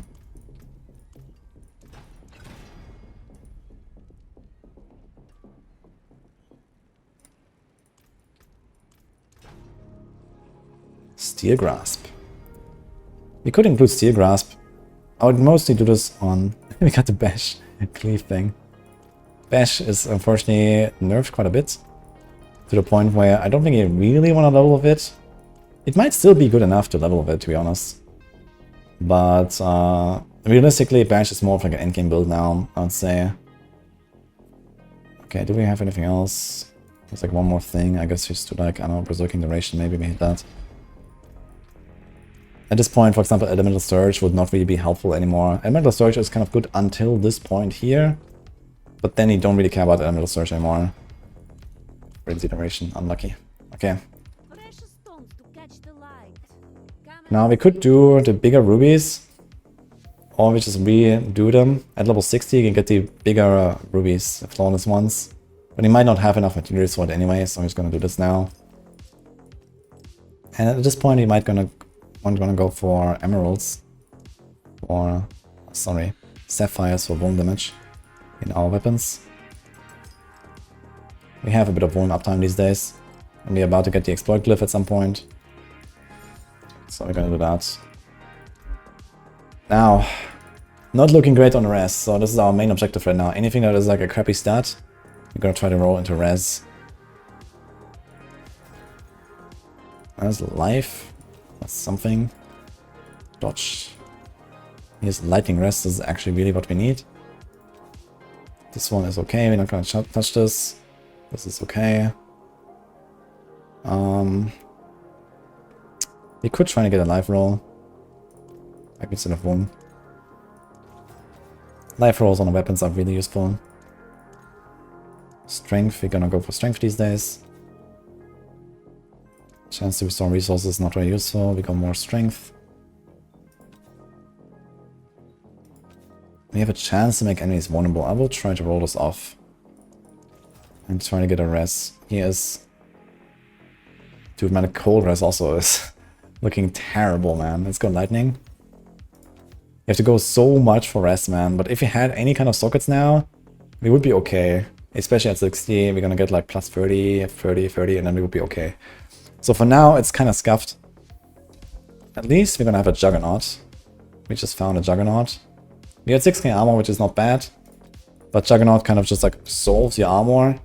So this is a really good power to get for leveling. It just, you have this and you don't need armor anywhere. That's it. You see here 12k, we're like way overcapped already for level 100 monsters. And we are about to go to close to level 100 monsters very soon now.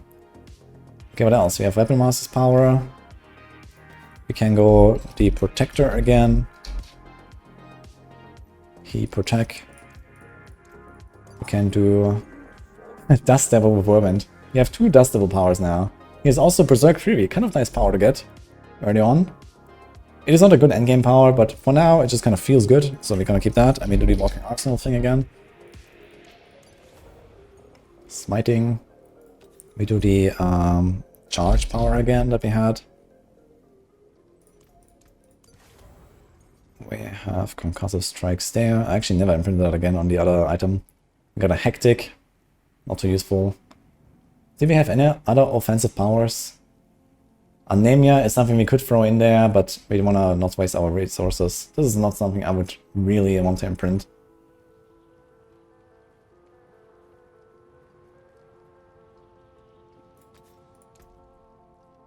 Yeah, I'm not sure. Do we have any other powers that I'm forgetting right now? Veteran Brawler, I think. Let's just overwrite this here. Veteran Brawler, I guess, is something.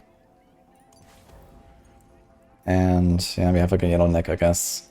Maybe we're gonna find something. Which is something I forgot. Offensive. Nah, we didn't really have. That was conceded, but that's also something I would not really imprint now. Even though, okay, we do have Protector. Maybe we're gonna do conceded. I'm just gonna throw this in here.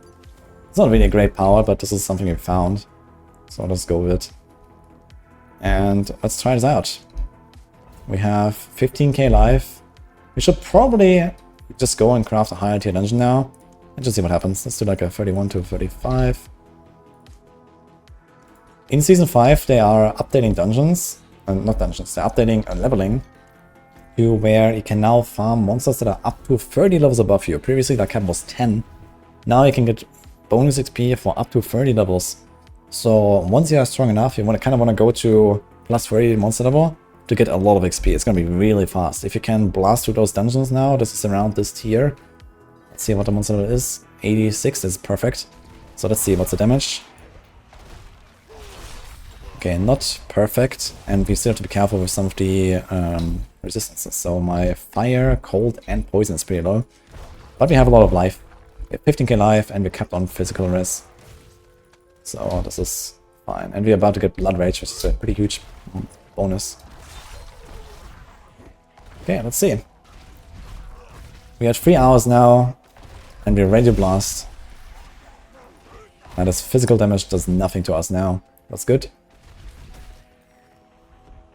Yeah, this is like the power of Barb, 15k life. This is usually kind of like the life value you want to hit when you're like around level 90 to 100 on most classes.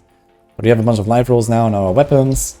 We have the Imposing Presence for the 15% bonus. And we are just kind of like already pretty tanky by default. Ah, yeah, fresh meat, let's see.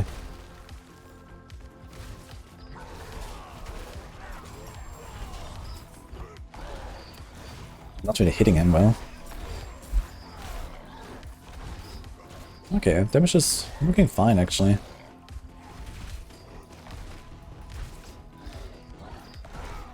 he's just not touching me really. Okay. So this was a butcher here, plus 31 levels, looking fine. Without blood rage. Yeah, this is like the huge power spike now that we got with all of these ancestral items. Now, maybe it's a bit optimistic since Walking Arsenal is getting nerfed tomorrow. So we would lose a little bit of damage there, like 10-15% or something. But otherwise we are kind of fine with this build. I'm not sure about the tempers and imprints. My imprints are not really powerful. We're not having any Earth Striker, we're not having any Edge Masters aspect. You could actually go and just do these dungeons. They're both Codex powers. And there's more stuff you can get. We don't have an Encroaching Wrath. That would be really helpful for like these one-shot bonks with our Death Blow. So in general, our powers are looking pretty terrible, to be honest. The Ancestral Charge is nice. That's like the one big thing we got, I'd say. Everything else is kind of like pretty standard or low impact stuff that we got. And it works. Executioner. Still no glyph that we care about.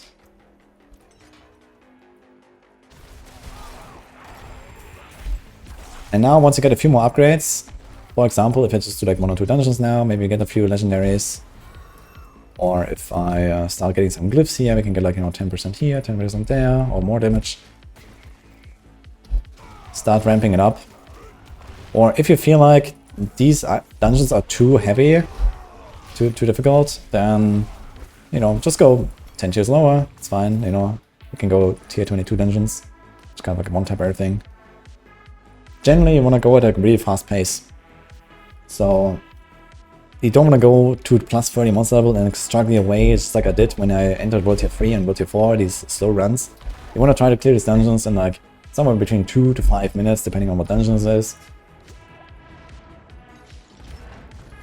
And just kind of like blast, you want to one-shot stuff. My kill speed is a little bit too slow, so a bit too high. You should maybe go down like, minus 5 tiers or so at this point. Just to make sure we can like charge into a pack and everything dies and move on, do one upheaval in the next pack, everything dies. And then at some point, for example, we also don't really need like this anymore. We actually go leap now.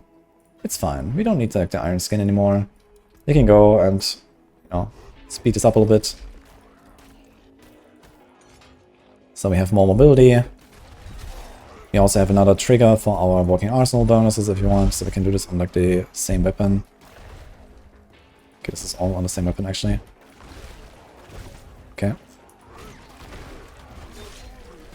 So you can leap into a pack, get your Walking Arsenal power. We have more mobility since we invested into the brawling and mobility cooldown reduction. Double mobility on Barb is just really nice.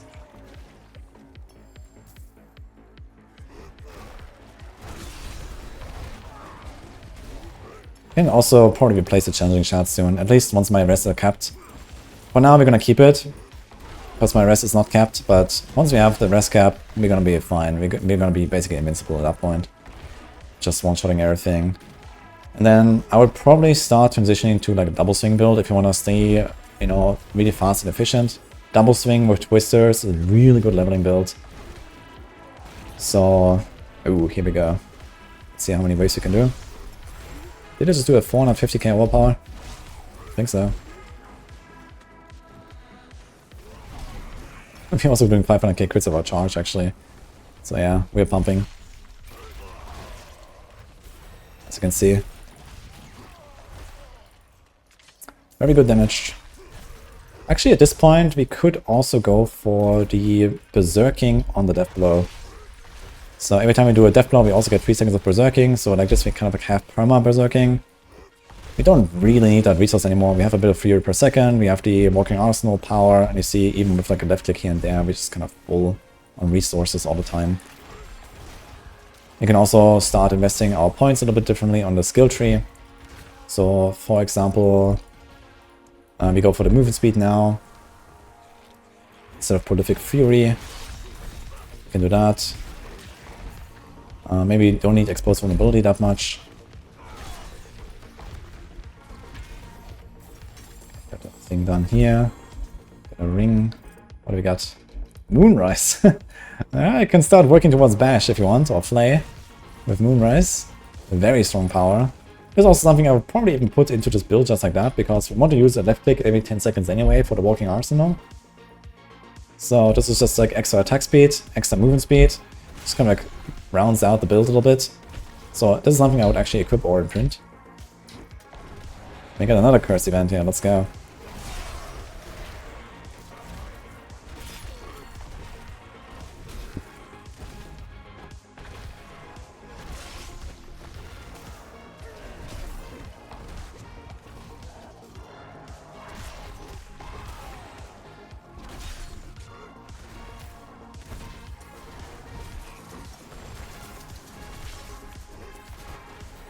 Starting to meld shit now, indeed.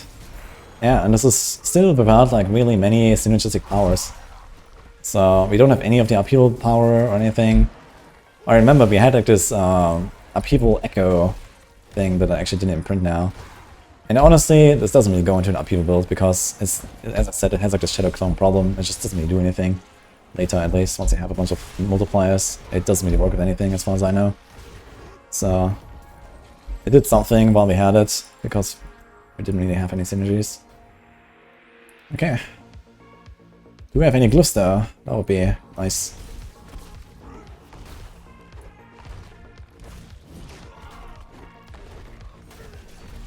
Ow. Twister might is something. This is actually something you can finally activate as well. And here's a brawl, but it's only for the brawling skills. So I think I'm gonna just level up might a little bit. This is a strength glyph. I also got a thieving glyph. Not that useful. 9 crit. Cool ring. How important is all altars of Lilith? Yes. You're gonna go get them the first time you play the game. That's what you do. I guess another power, so this is actually a really nice upgrade.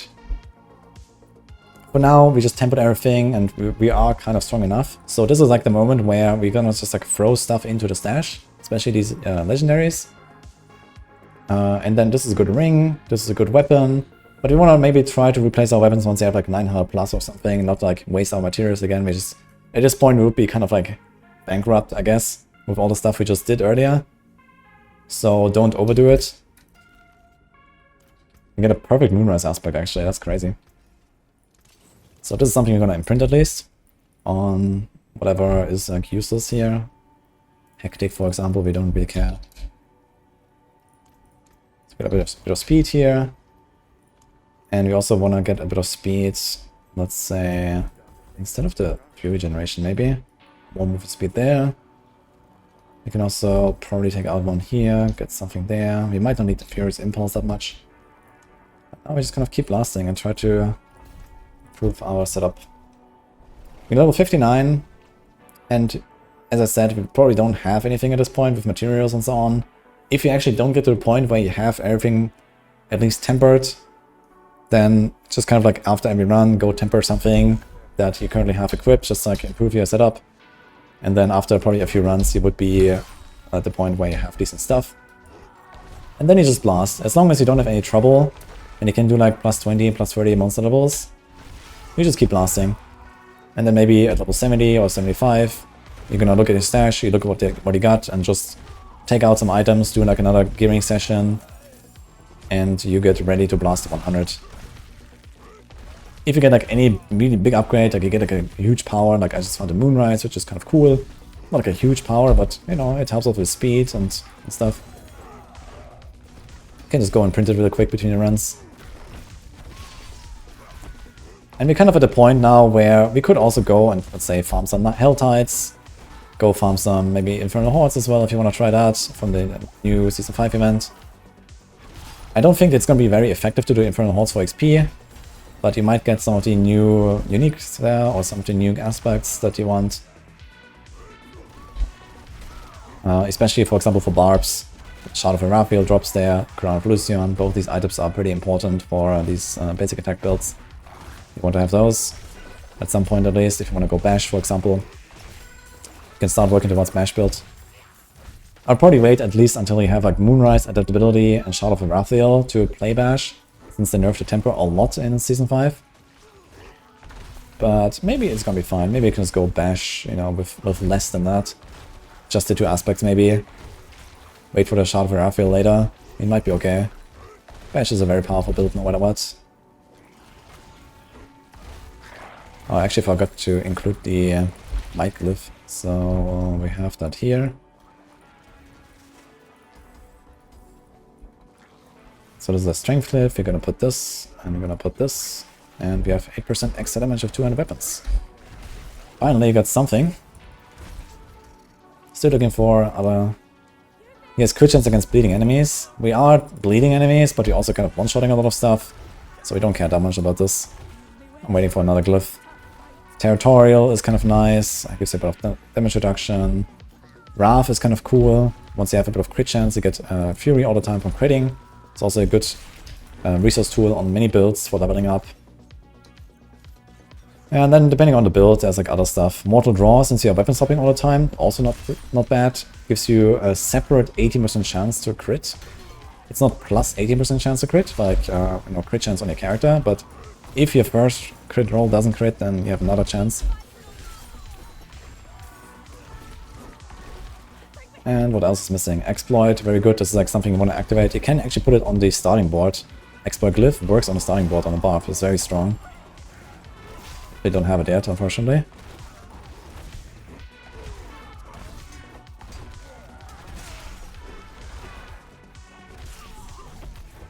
What I'm going to play for the start of the season? Lightning Spear Sork is my first build.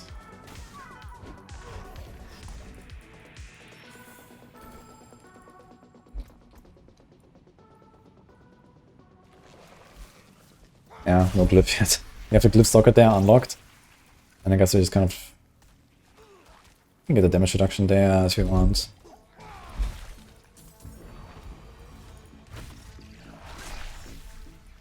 And we can go out here, attach the board there, we can attach the board there. The good part about the board like this is you can kind of go out here, out there, and also attach like a temporary board.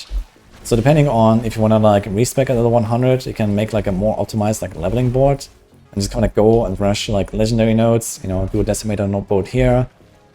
Do, I don't know, like a weapon master board there for the weapon swaps. And then depending on which build you're going for, you're just gonna like respec at 100. So you can optimize this a little bit if you want to be more efficient, but this might also mean a lot more like Paragon management and like respeccing and stuff. It's kind of up to you. I like doing that and do like freestyle Paragon boards on the fly. Don't really look at a planner like every 2 minutes. But for this you need to have like a pretty good understanding of like which Paragon boards are there, what do they look like, and so on. Which is probably only really feasible for people that actually main a class multiple seasons. It's totally fine to go for like an endgame Paragon board as well. Leveling is relatively easy, and you might not be like 100% optimized. But you can just like, you know, build whatever build you're following, like whatever Paragon board you're following. And you might not be like at 100% capacity, but like 90%. That's still fine.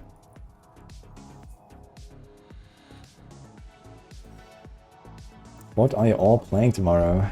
That's a good question.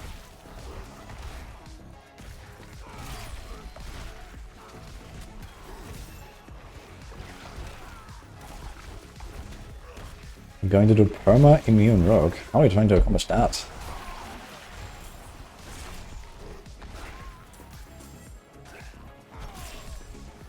Did this guy die from thorns when he jumped at me? Do I have thorns? That looked kind of funny. I have 7,000 thorns. It was actually thorns, man. He jumped at me and died from thorns. How do I have so much thorns? Do I have the aspect for it? Hey, we have a Death Wish aspect on the 2 in it. I didn't realize. That's kind of funny. This thorns actually does a lot of damage, man. Look at this.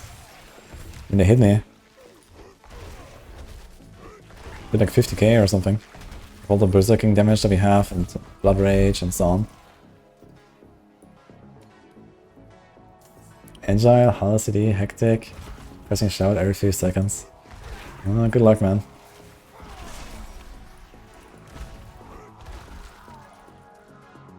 Yeah, I guess if you want to do something like a perma-immune rogue that's like agile. I mean, the Dark Shard is also like an extra like backup tool there, I guess, for the dots. Agile doesn't protect against ground dots, so if you're like fast at pressing your button. In fact, you could actually specifically go for Fire Res and Poison Res, which are probably the most common ground dots that might kill you with a 100% dodge rogue. It's kind of funny that they removed the 100% immunity from barbs, but it didn't remove the 100% dodge from rogues. That's kind of weird. Weapon Master. This is not the one you want. Yeah, I guess we still a little might. Yeah. Now we can start adding a few powers to the setup and just kind of like see how it feels when we have better gear or like some more aspects. So I'm gonna like maybe imprint an Edge Master, so it's just kind of like nice. What you see here, it is already going pretty smooth, and endless gates. So we are close to the end of this Zero to Hero run. We had 3 hour 20, level 61, going well.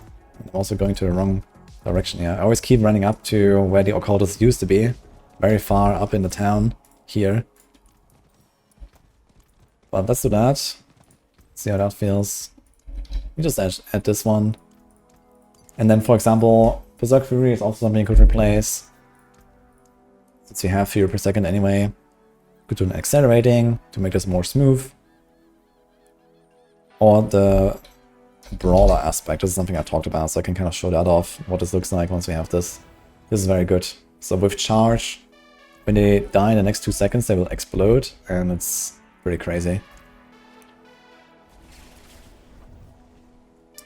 I don't have any other source for Fortify besides Thick Skin. Thick Skin can kind of just like solve it if you have 2 fake points in there. Later on, most builds go Warbringer on the Legendary Paragon node. Or you can also go for an aspect, but yeah, I usually don't want to go for the aspects since it's like a temporary choice maybe, the aspects.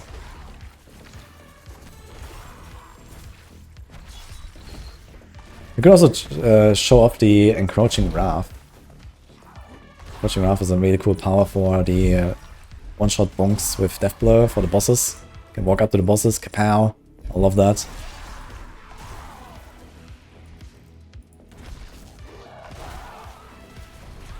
But let's see here, charge will just kill entire packs now with the Ancestral Echo, Ancestral Charge and the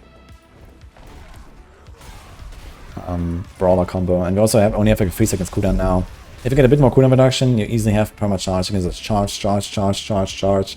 And this is how you like really level.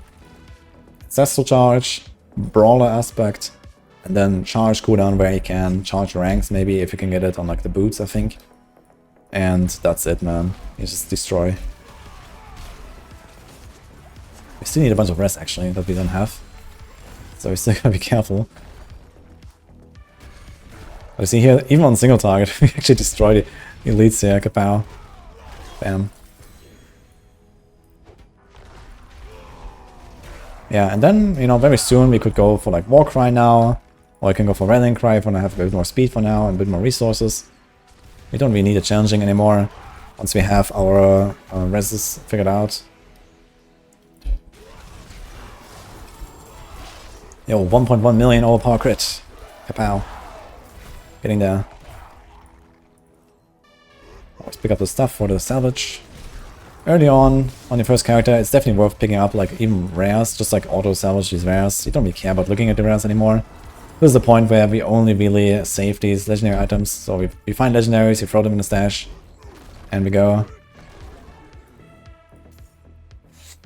And then, as I said, like level 70, 75 or so, once you have a bunch of good gear, you're gonna re-temper your stuff, re-imprint your stuff, and you're good to go all the way to level 100 basically. If you don't have a Juggernaut aspect, you would definitely like maybe invest a bit more in armor, get like an armor robot too. Maybe get a Disobedience if you can. That's an option. Oh man, the damage though. This was even without our Walking Arsenal buffs up and stuff. It's kind of wild. Not even the non-nerf power.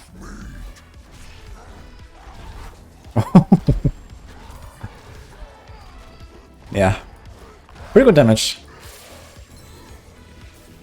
Martial Glyph. Wow.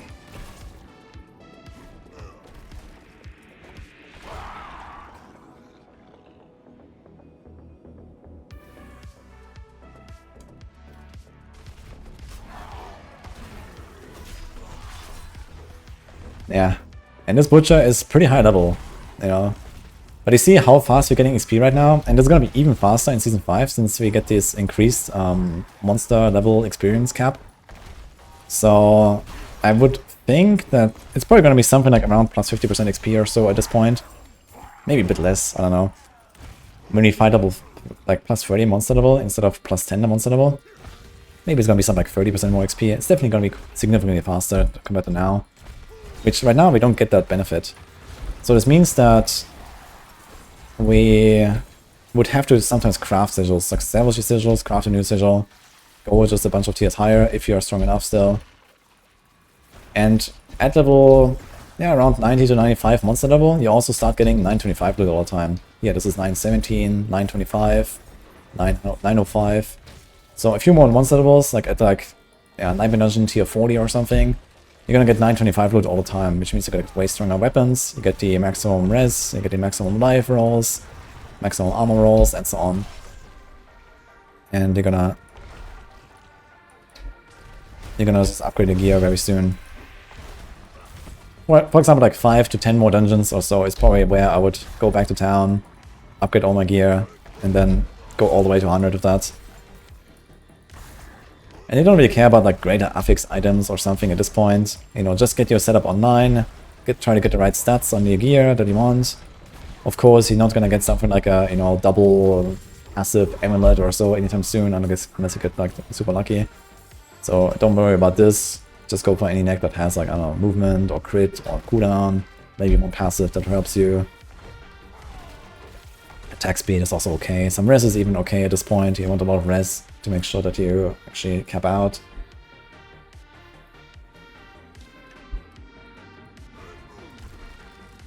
A lot of people hyper-focus on greater affix items, but the truth is they don't really matter for, you know, anything in like, at least at this point, you know. Once you go like pit and you want to try to go towards like pit 100 plus farming and stuff like that, yeah, you definitely want to have some better gear, want to try a master work it up. But we're not quite there. Oh, I charged straight for him, unlucky. But it doesn't matter, I guess. Okay, did we get anything? Still not looking great here, to be honest. So here, we can do Decimator. So to get some overpowers in there. It's like a nice board. So we pick the knife, get Decimator, get the glyph. That's a good board. Pick this life up here on the side. I'm gonna be at close to 20k at this point.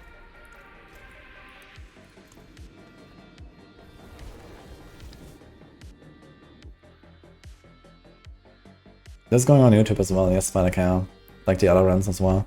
I mean, almost at the end now, so if you have any questions that you want me to answer and stuff, then feel free to do that now. Look, we got a lot of good gear here. This is strength life. You can roll this to armor, to res, whatever. This is like a good pair of pants. This could serve you all the way to level 100, for example. Something like this has a greater, but it's life per second. Nothing really crazy. I would probably even roll this off. It has res, attacks reduce away cooldown, strength. Maybe get lucky with a move and roll. Now, one thing about rolling your gear is also there's a lot of weighting on these stats. So some stats appear much more often than others, or much rarer than others.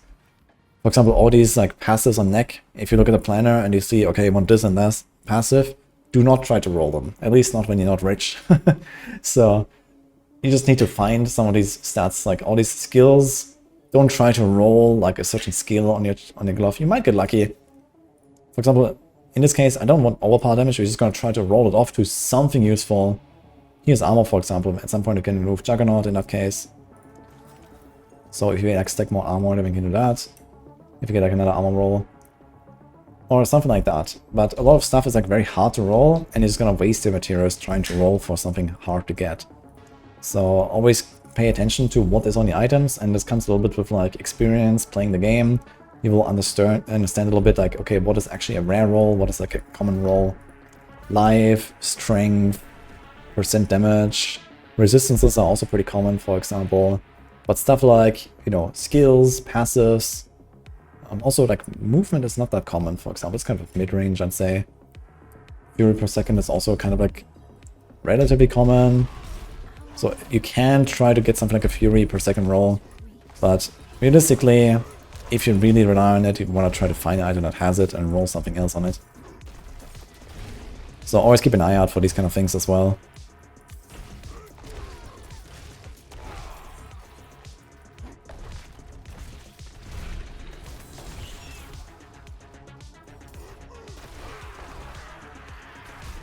Yeah, at this point we are destroying and we don't even have like all the right powers and stuff. And yeah, as I said, now you can also like slowly start transitioning to other builds. So for example, we have found some of the Twister powers. We could do Whirlwind Twister, we can do Double Swing Twister. These are actually better leveling builds than this at this point. This is like, you know, the good starter build. Walking Arsenal, Upheaval, Death Blow, Charge. You just kill everything without any powers. But we can speed this up now. If you go all the double swing stuff, maybe I can show and run and kind of look and show what this looks like. We like retemper our weapons and stuff. There's like chance to cast Twisters twice and Twister size and these kind of things. And once you have these tempers, you're gonna start popping off. And everything just dies. You walk into a pack, you do a shout, everything dies. You walk into the next pack, you do a shout, everything dies. You don't have a shout ready, you swing twice, everything dies. So that's kind of how Double Swing Twister works. Very good, very fast leveling build. And then you work towards Flay, or you work towards Bash, or maybe the Death Blow build, or something like that. There's a bunch of cool stuff in the next season. There's also like a Hellhammer Strength Stacker or something that Conus is cooking right now, so I'm kind of excited to see that one.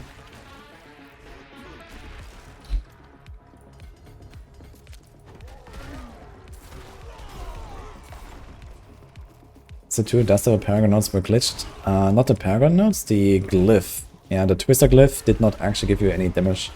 Like the secondary effect of the Twister glyph did not work as far as I know.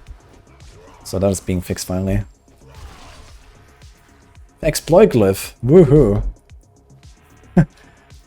Okay, now this is where we start blasting. So we get the decks here. We're probably gonna take out these points again, because who cares? We can get them back later. We put our might here. Finally, we got a glyph.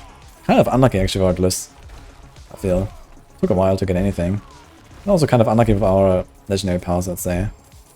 Yeah, and territorial. Now we got two glyphs that we want. Okay, we got this. Strength, strength, strength. Here we go.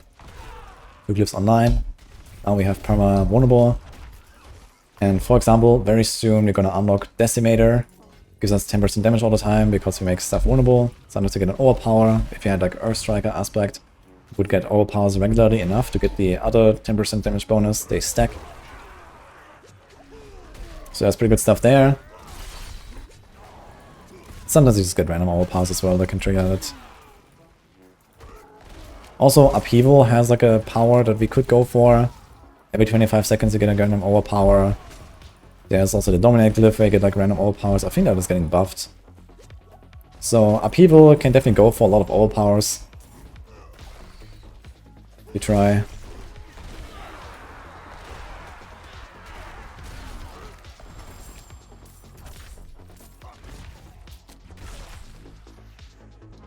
This is not Season 5 PDR. This is Season 4 live. If you want to finish your goals, you have like, I don't know, 16 more hours or something. Or the servers go down at some point. Mortal Draw. Now we're getting all the glyphs, man. Look.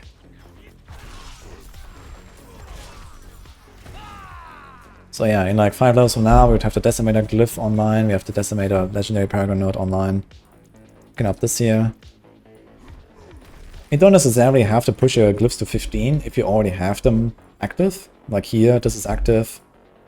This is active. We don't necessarily need to go for the bigger radius here. We could maybe save a point or two or so, but just get the early levels, try to get the effects a little bit up, and then you can push them to 15 later, especially if it's not the right glyph that you have. Will I be doing a Druid 0 to Hero? Alright, I could start it right after this run. It's 1 AM already though, and I also want to still work on some planners, so probably not. Okay, anything else you can upgrade here to kind of like show off some more power? Yeah, let's see. So we can check for some other powers. We can do like accelerating instead of smiting. That doesn't really help us. Conceded, also nothing crazy to be honest. So we could try the upheaval power. This is, yeah, Underground. Every 25 seconds is a guaranteed all power. So where do we put this? Maybe here? To be honest, we shouldn't put it there. So it's gonna see like what it looks like a little bit once we have more. We can also go something like Ghostwalker, so we go real fast. We can speed this up here a bit. We also have concussive strikes, pretty useless. Let's go Wind Striker, double mobility. And we are running. Okay, let's do Underground here. And we do accelerating here. We're gonna go real fast, guys. Lots of move speed. And we're gonna do Earth Striker, so we have more overpowers. That's the charge. Edge Master is okay. Brawler is good. Relentless Arms Master, Ghostwalker. And yeah, we don't have, like, we can't get rid of Juggernaut just yet. We're not far off though. If we get better gear, we could then get rid of Juggernaut and have more evades, but evades are not really top priority currently. As I mentioned, you can just throw in these items here, take them out later, upgrade the gear. So let's see. I can probably even go up. Let's try like a 40 something. 42 flooded deaths, unfortunately behind Stronghold. Forbidden City. Pretty dangerous dungeon. I still don't have any res. It's kinda rough, to be fair.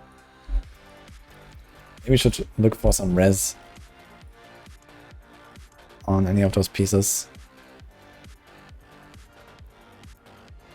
What do we got?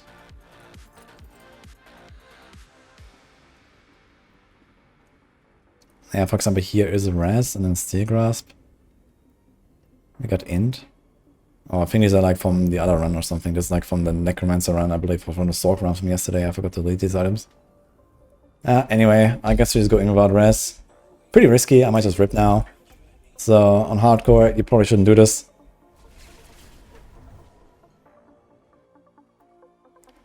Sizzling Blade, Rouge, back in action. It's already back in action in Season 4, actually. Since the mid-season patch, it has been mega buffed. Sizzling Blades is very strong. What leveling build for Lightning Spear Sork? You can watch my Lightning run, actually. My Sork run from yesterday. Should be up on YouTube, or maybe very soon.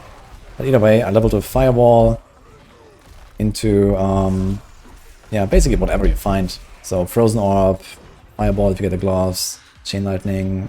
They also get some Chain Lightning powers from the Season Journey. Look at this. These are level 99 monsters, man. Plus 34 levels. We have one tapping elites. This is the power of the Barb now. And we're just like charging, killing everything. Now the main priority would be just go like more cooldown reduction, get cooldown reduction wherever you can. Try to get that brawling cooldown reduction tempered, mobility cooldown reduction tempered. And you see how we're running now with like the mobility aspects. We are fast. So we just charge. I don't even have my walking arsenal bonuses half the time. It doesn't really matter for most of these packs. Charge, charge. Kapow. Do a leap. Charge in there. So this is kind of how it works now. And this is still with like a 818, 842 weapon. Most of these items have 2 stats because they were yellows at some point. So there you go.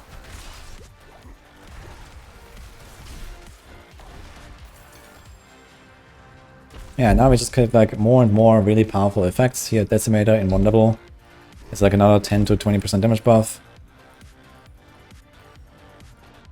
And we're probably gonna start one-tapping bosses even if they're plus 30 levels. No one cares. And this is why I keep saying, guys, you know, Barb nerfs, it's gonna be fine, you know? It's gonna be fine.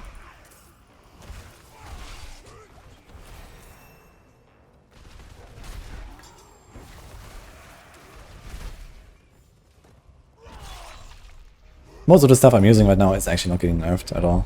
So...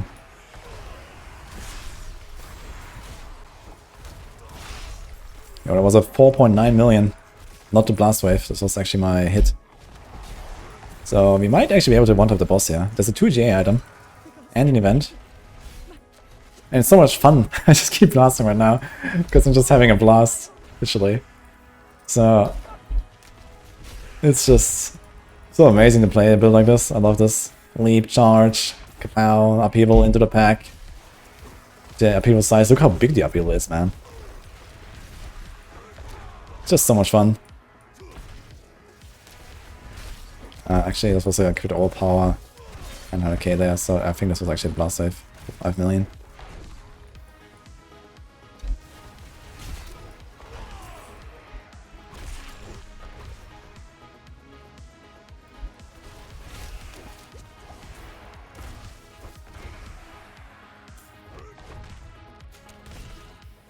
Maxo has not updated the changes for Immortal Rogue.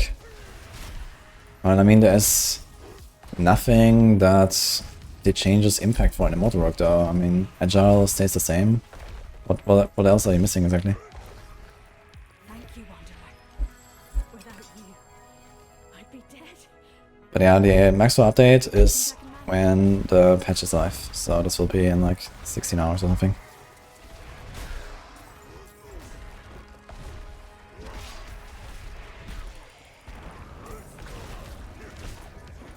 Will Maxo's leveling guides be out?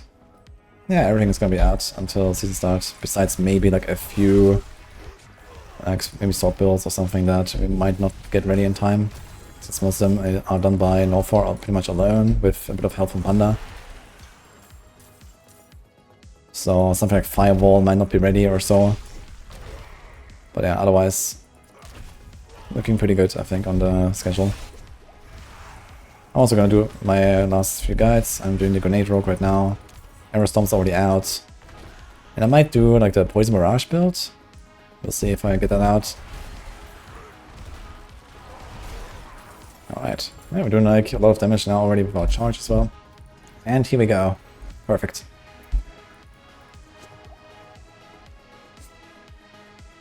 Alright, let's see what happens. We do this, this.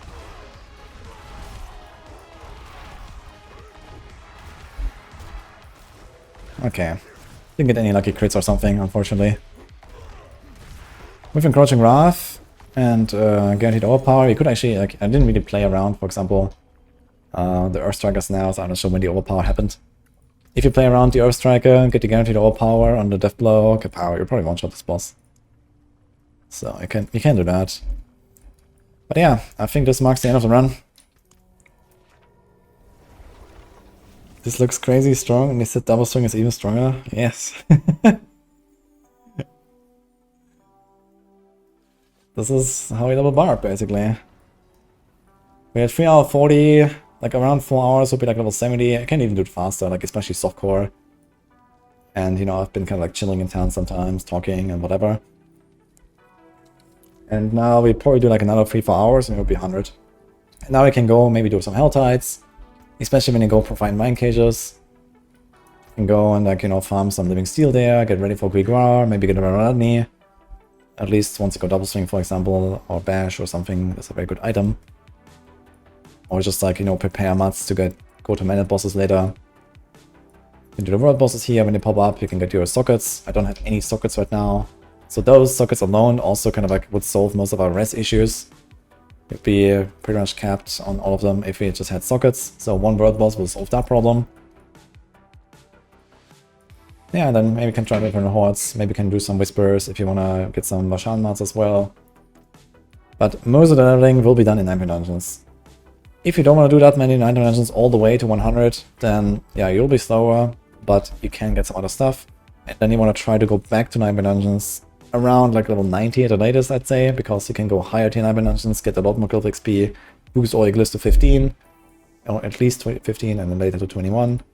And then once you have that done, you can go into the pit, basically close to level 100. So that's kind of how that works. 1 second, I'm almost done here. Okay.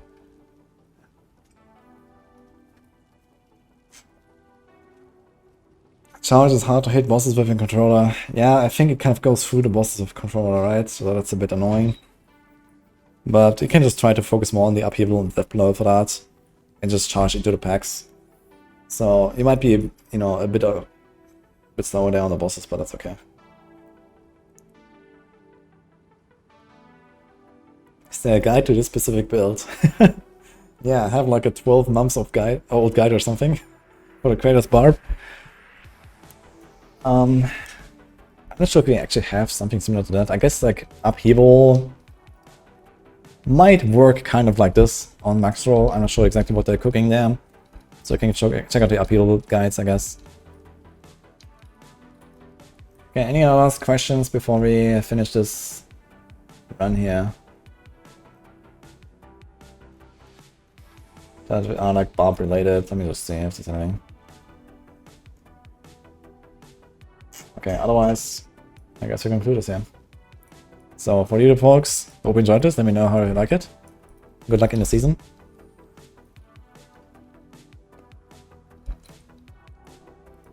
No Druid this season. Yeah, I think I won't do the Druid run anymore, so that's a bit unfortunate. I lost like one day of streaming where I wanted to do a Druid run.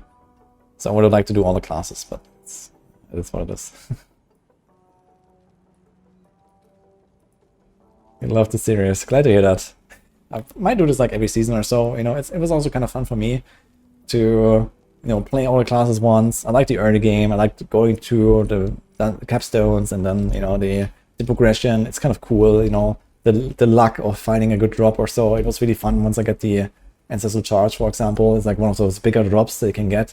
I felt like on all of my runs so far, I got really unlucky, and this was kind of like the biggest drop, the Ancestral Charge. Kind of good power. And then, you know, at the end I kind of cheated a little bit to show off what this looks like once they have a bit more stuff, right? Once they get the extra speed here. A lot of the stuff is actually from Codex. This is Codex, this is Codex, this is Codex.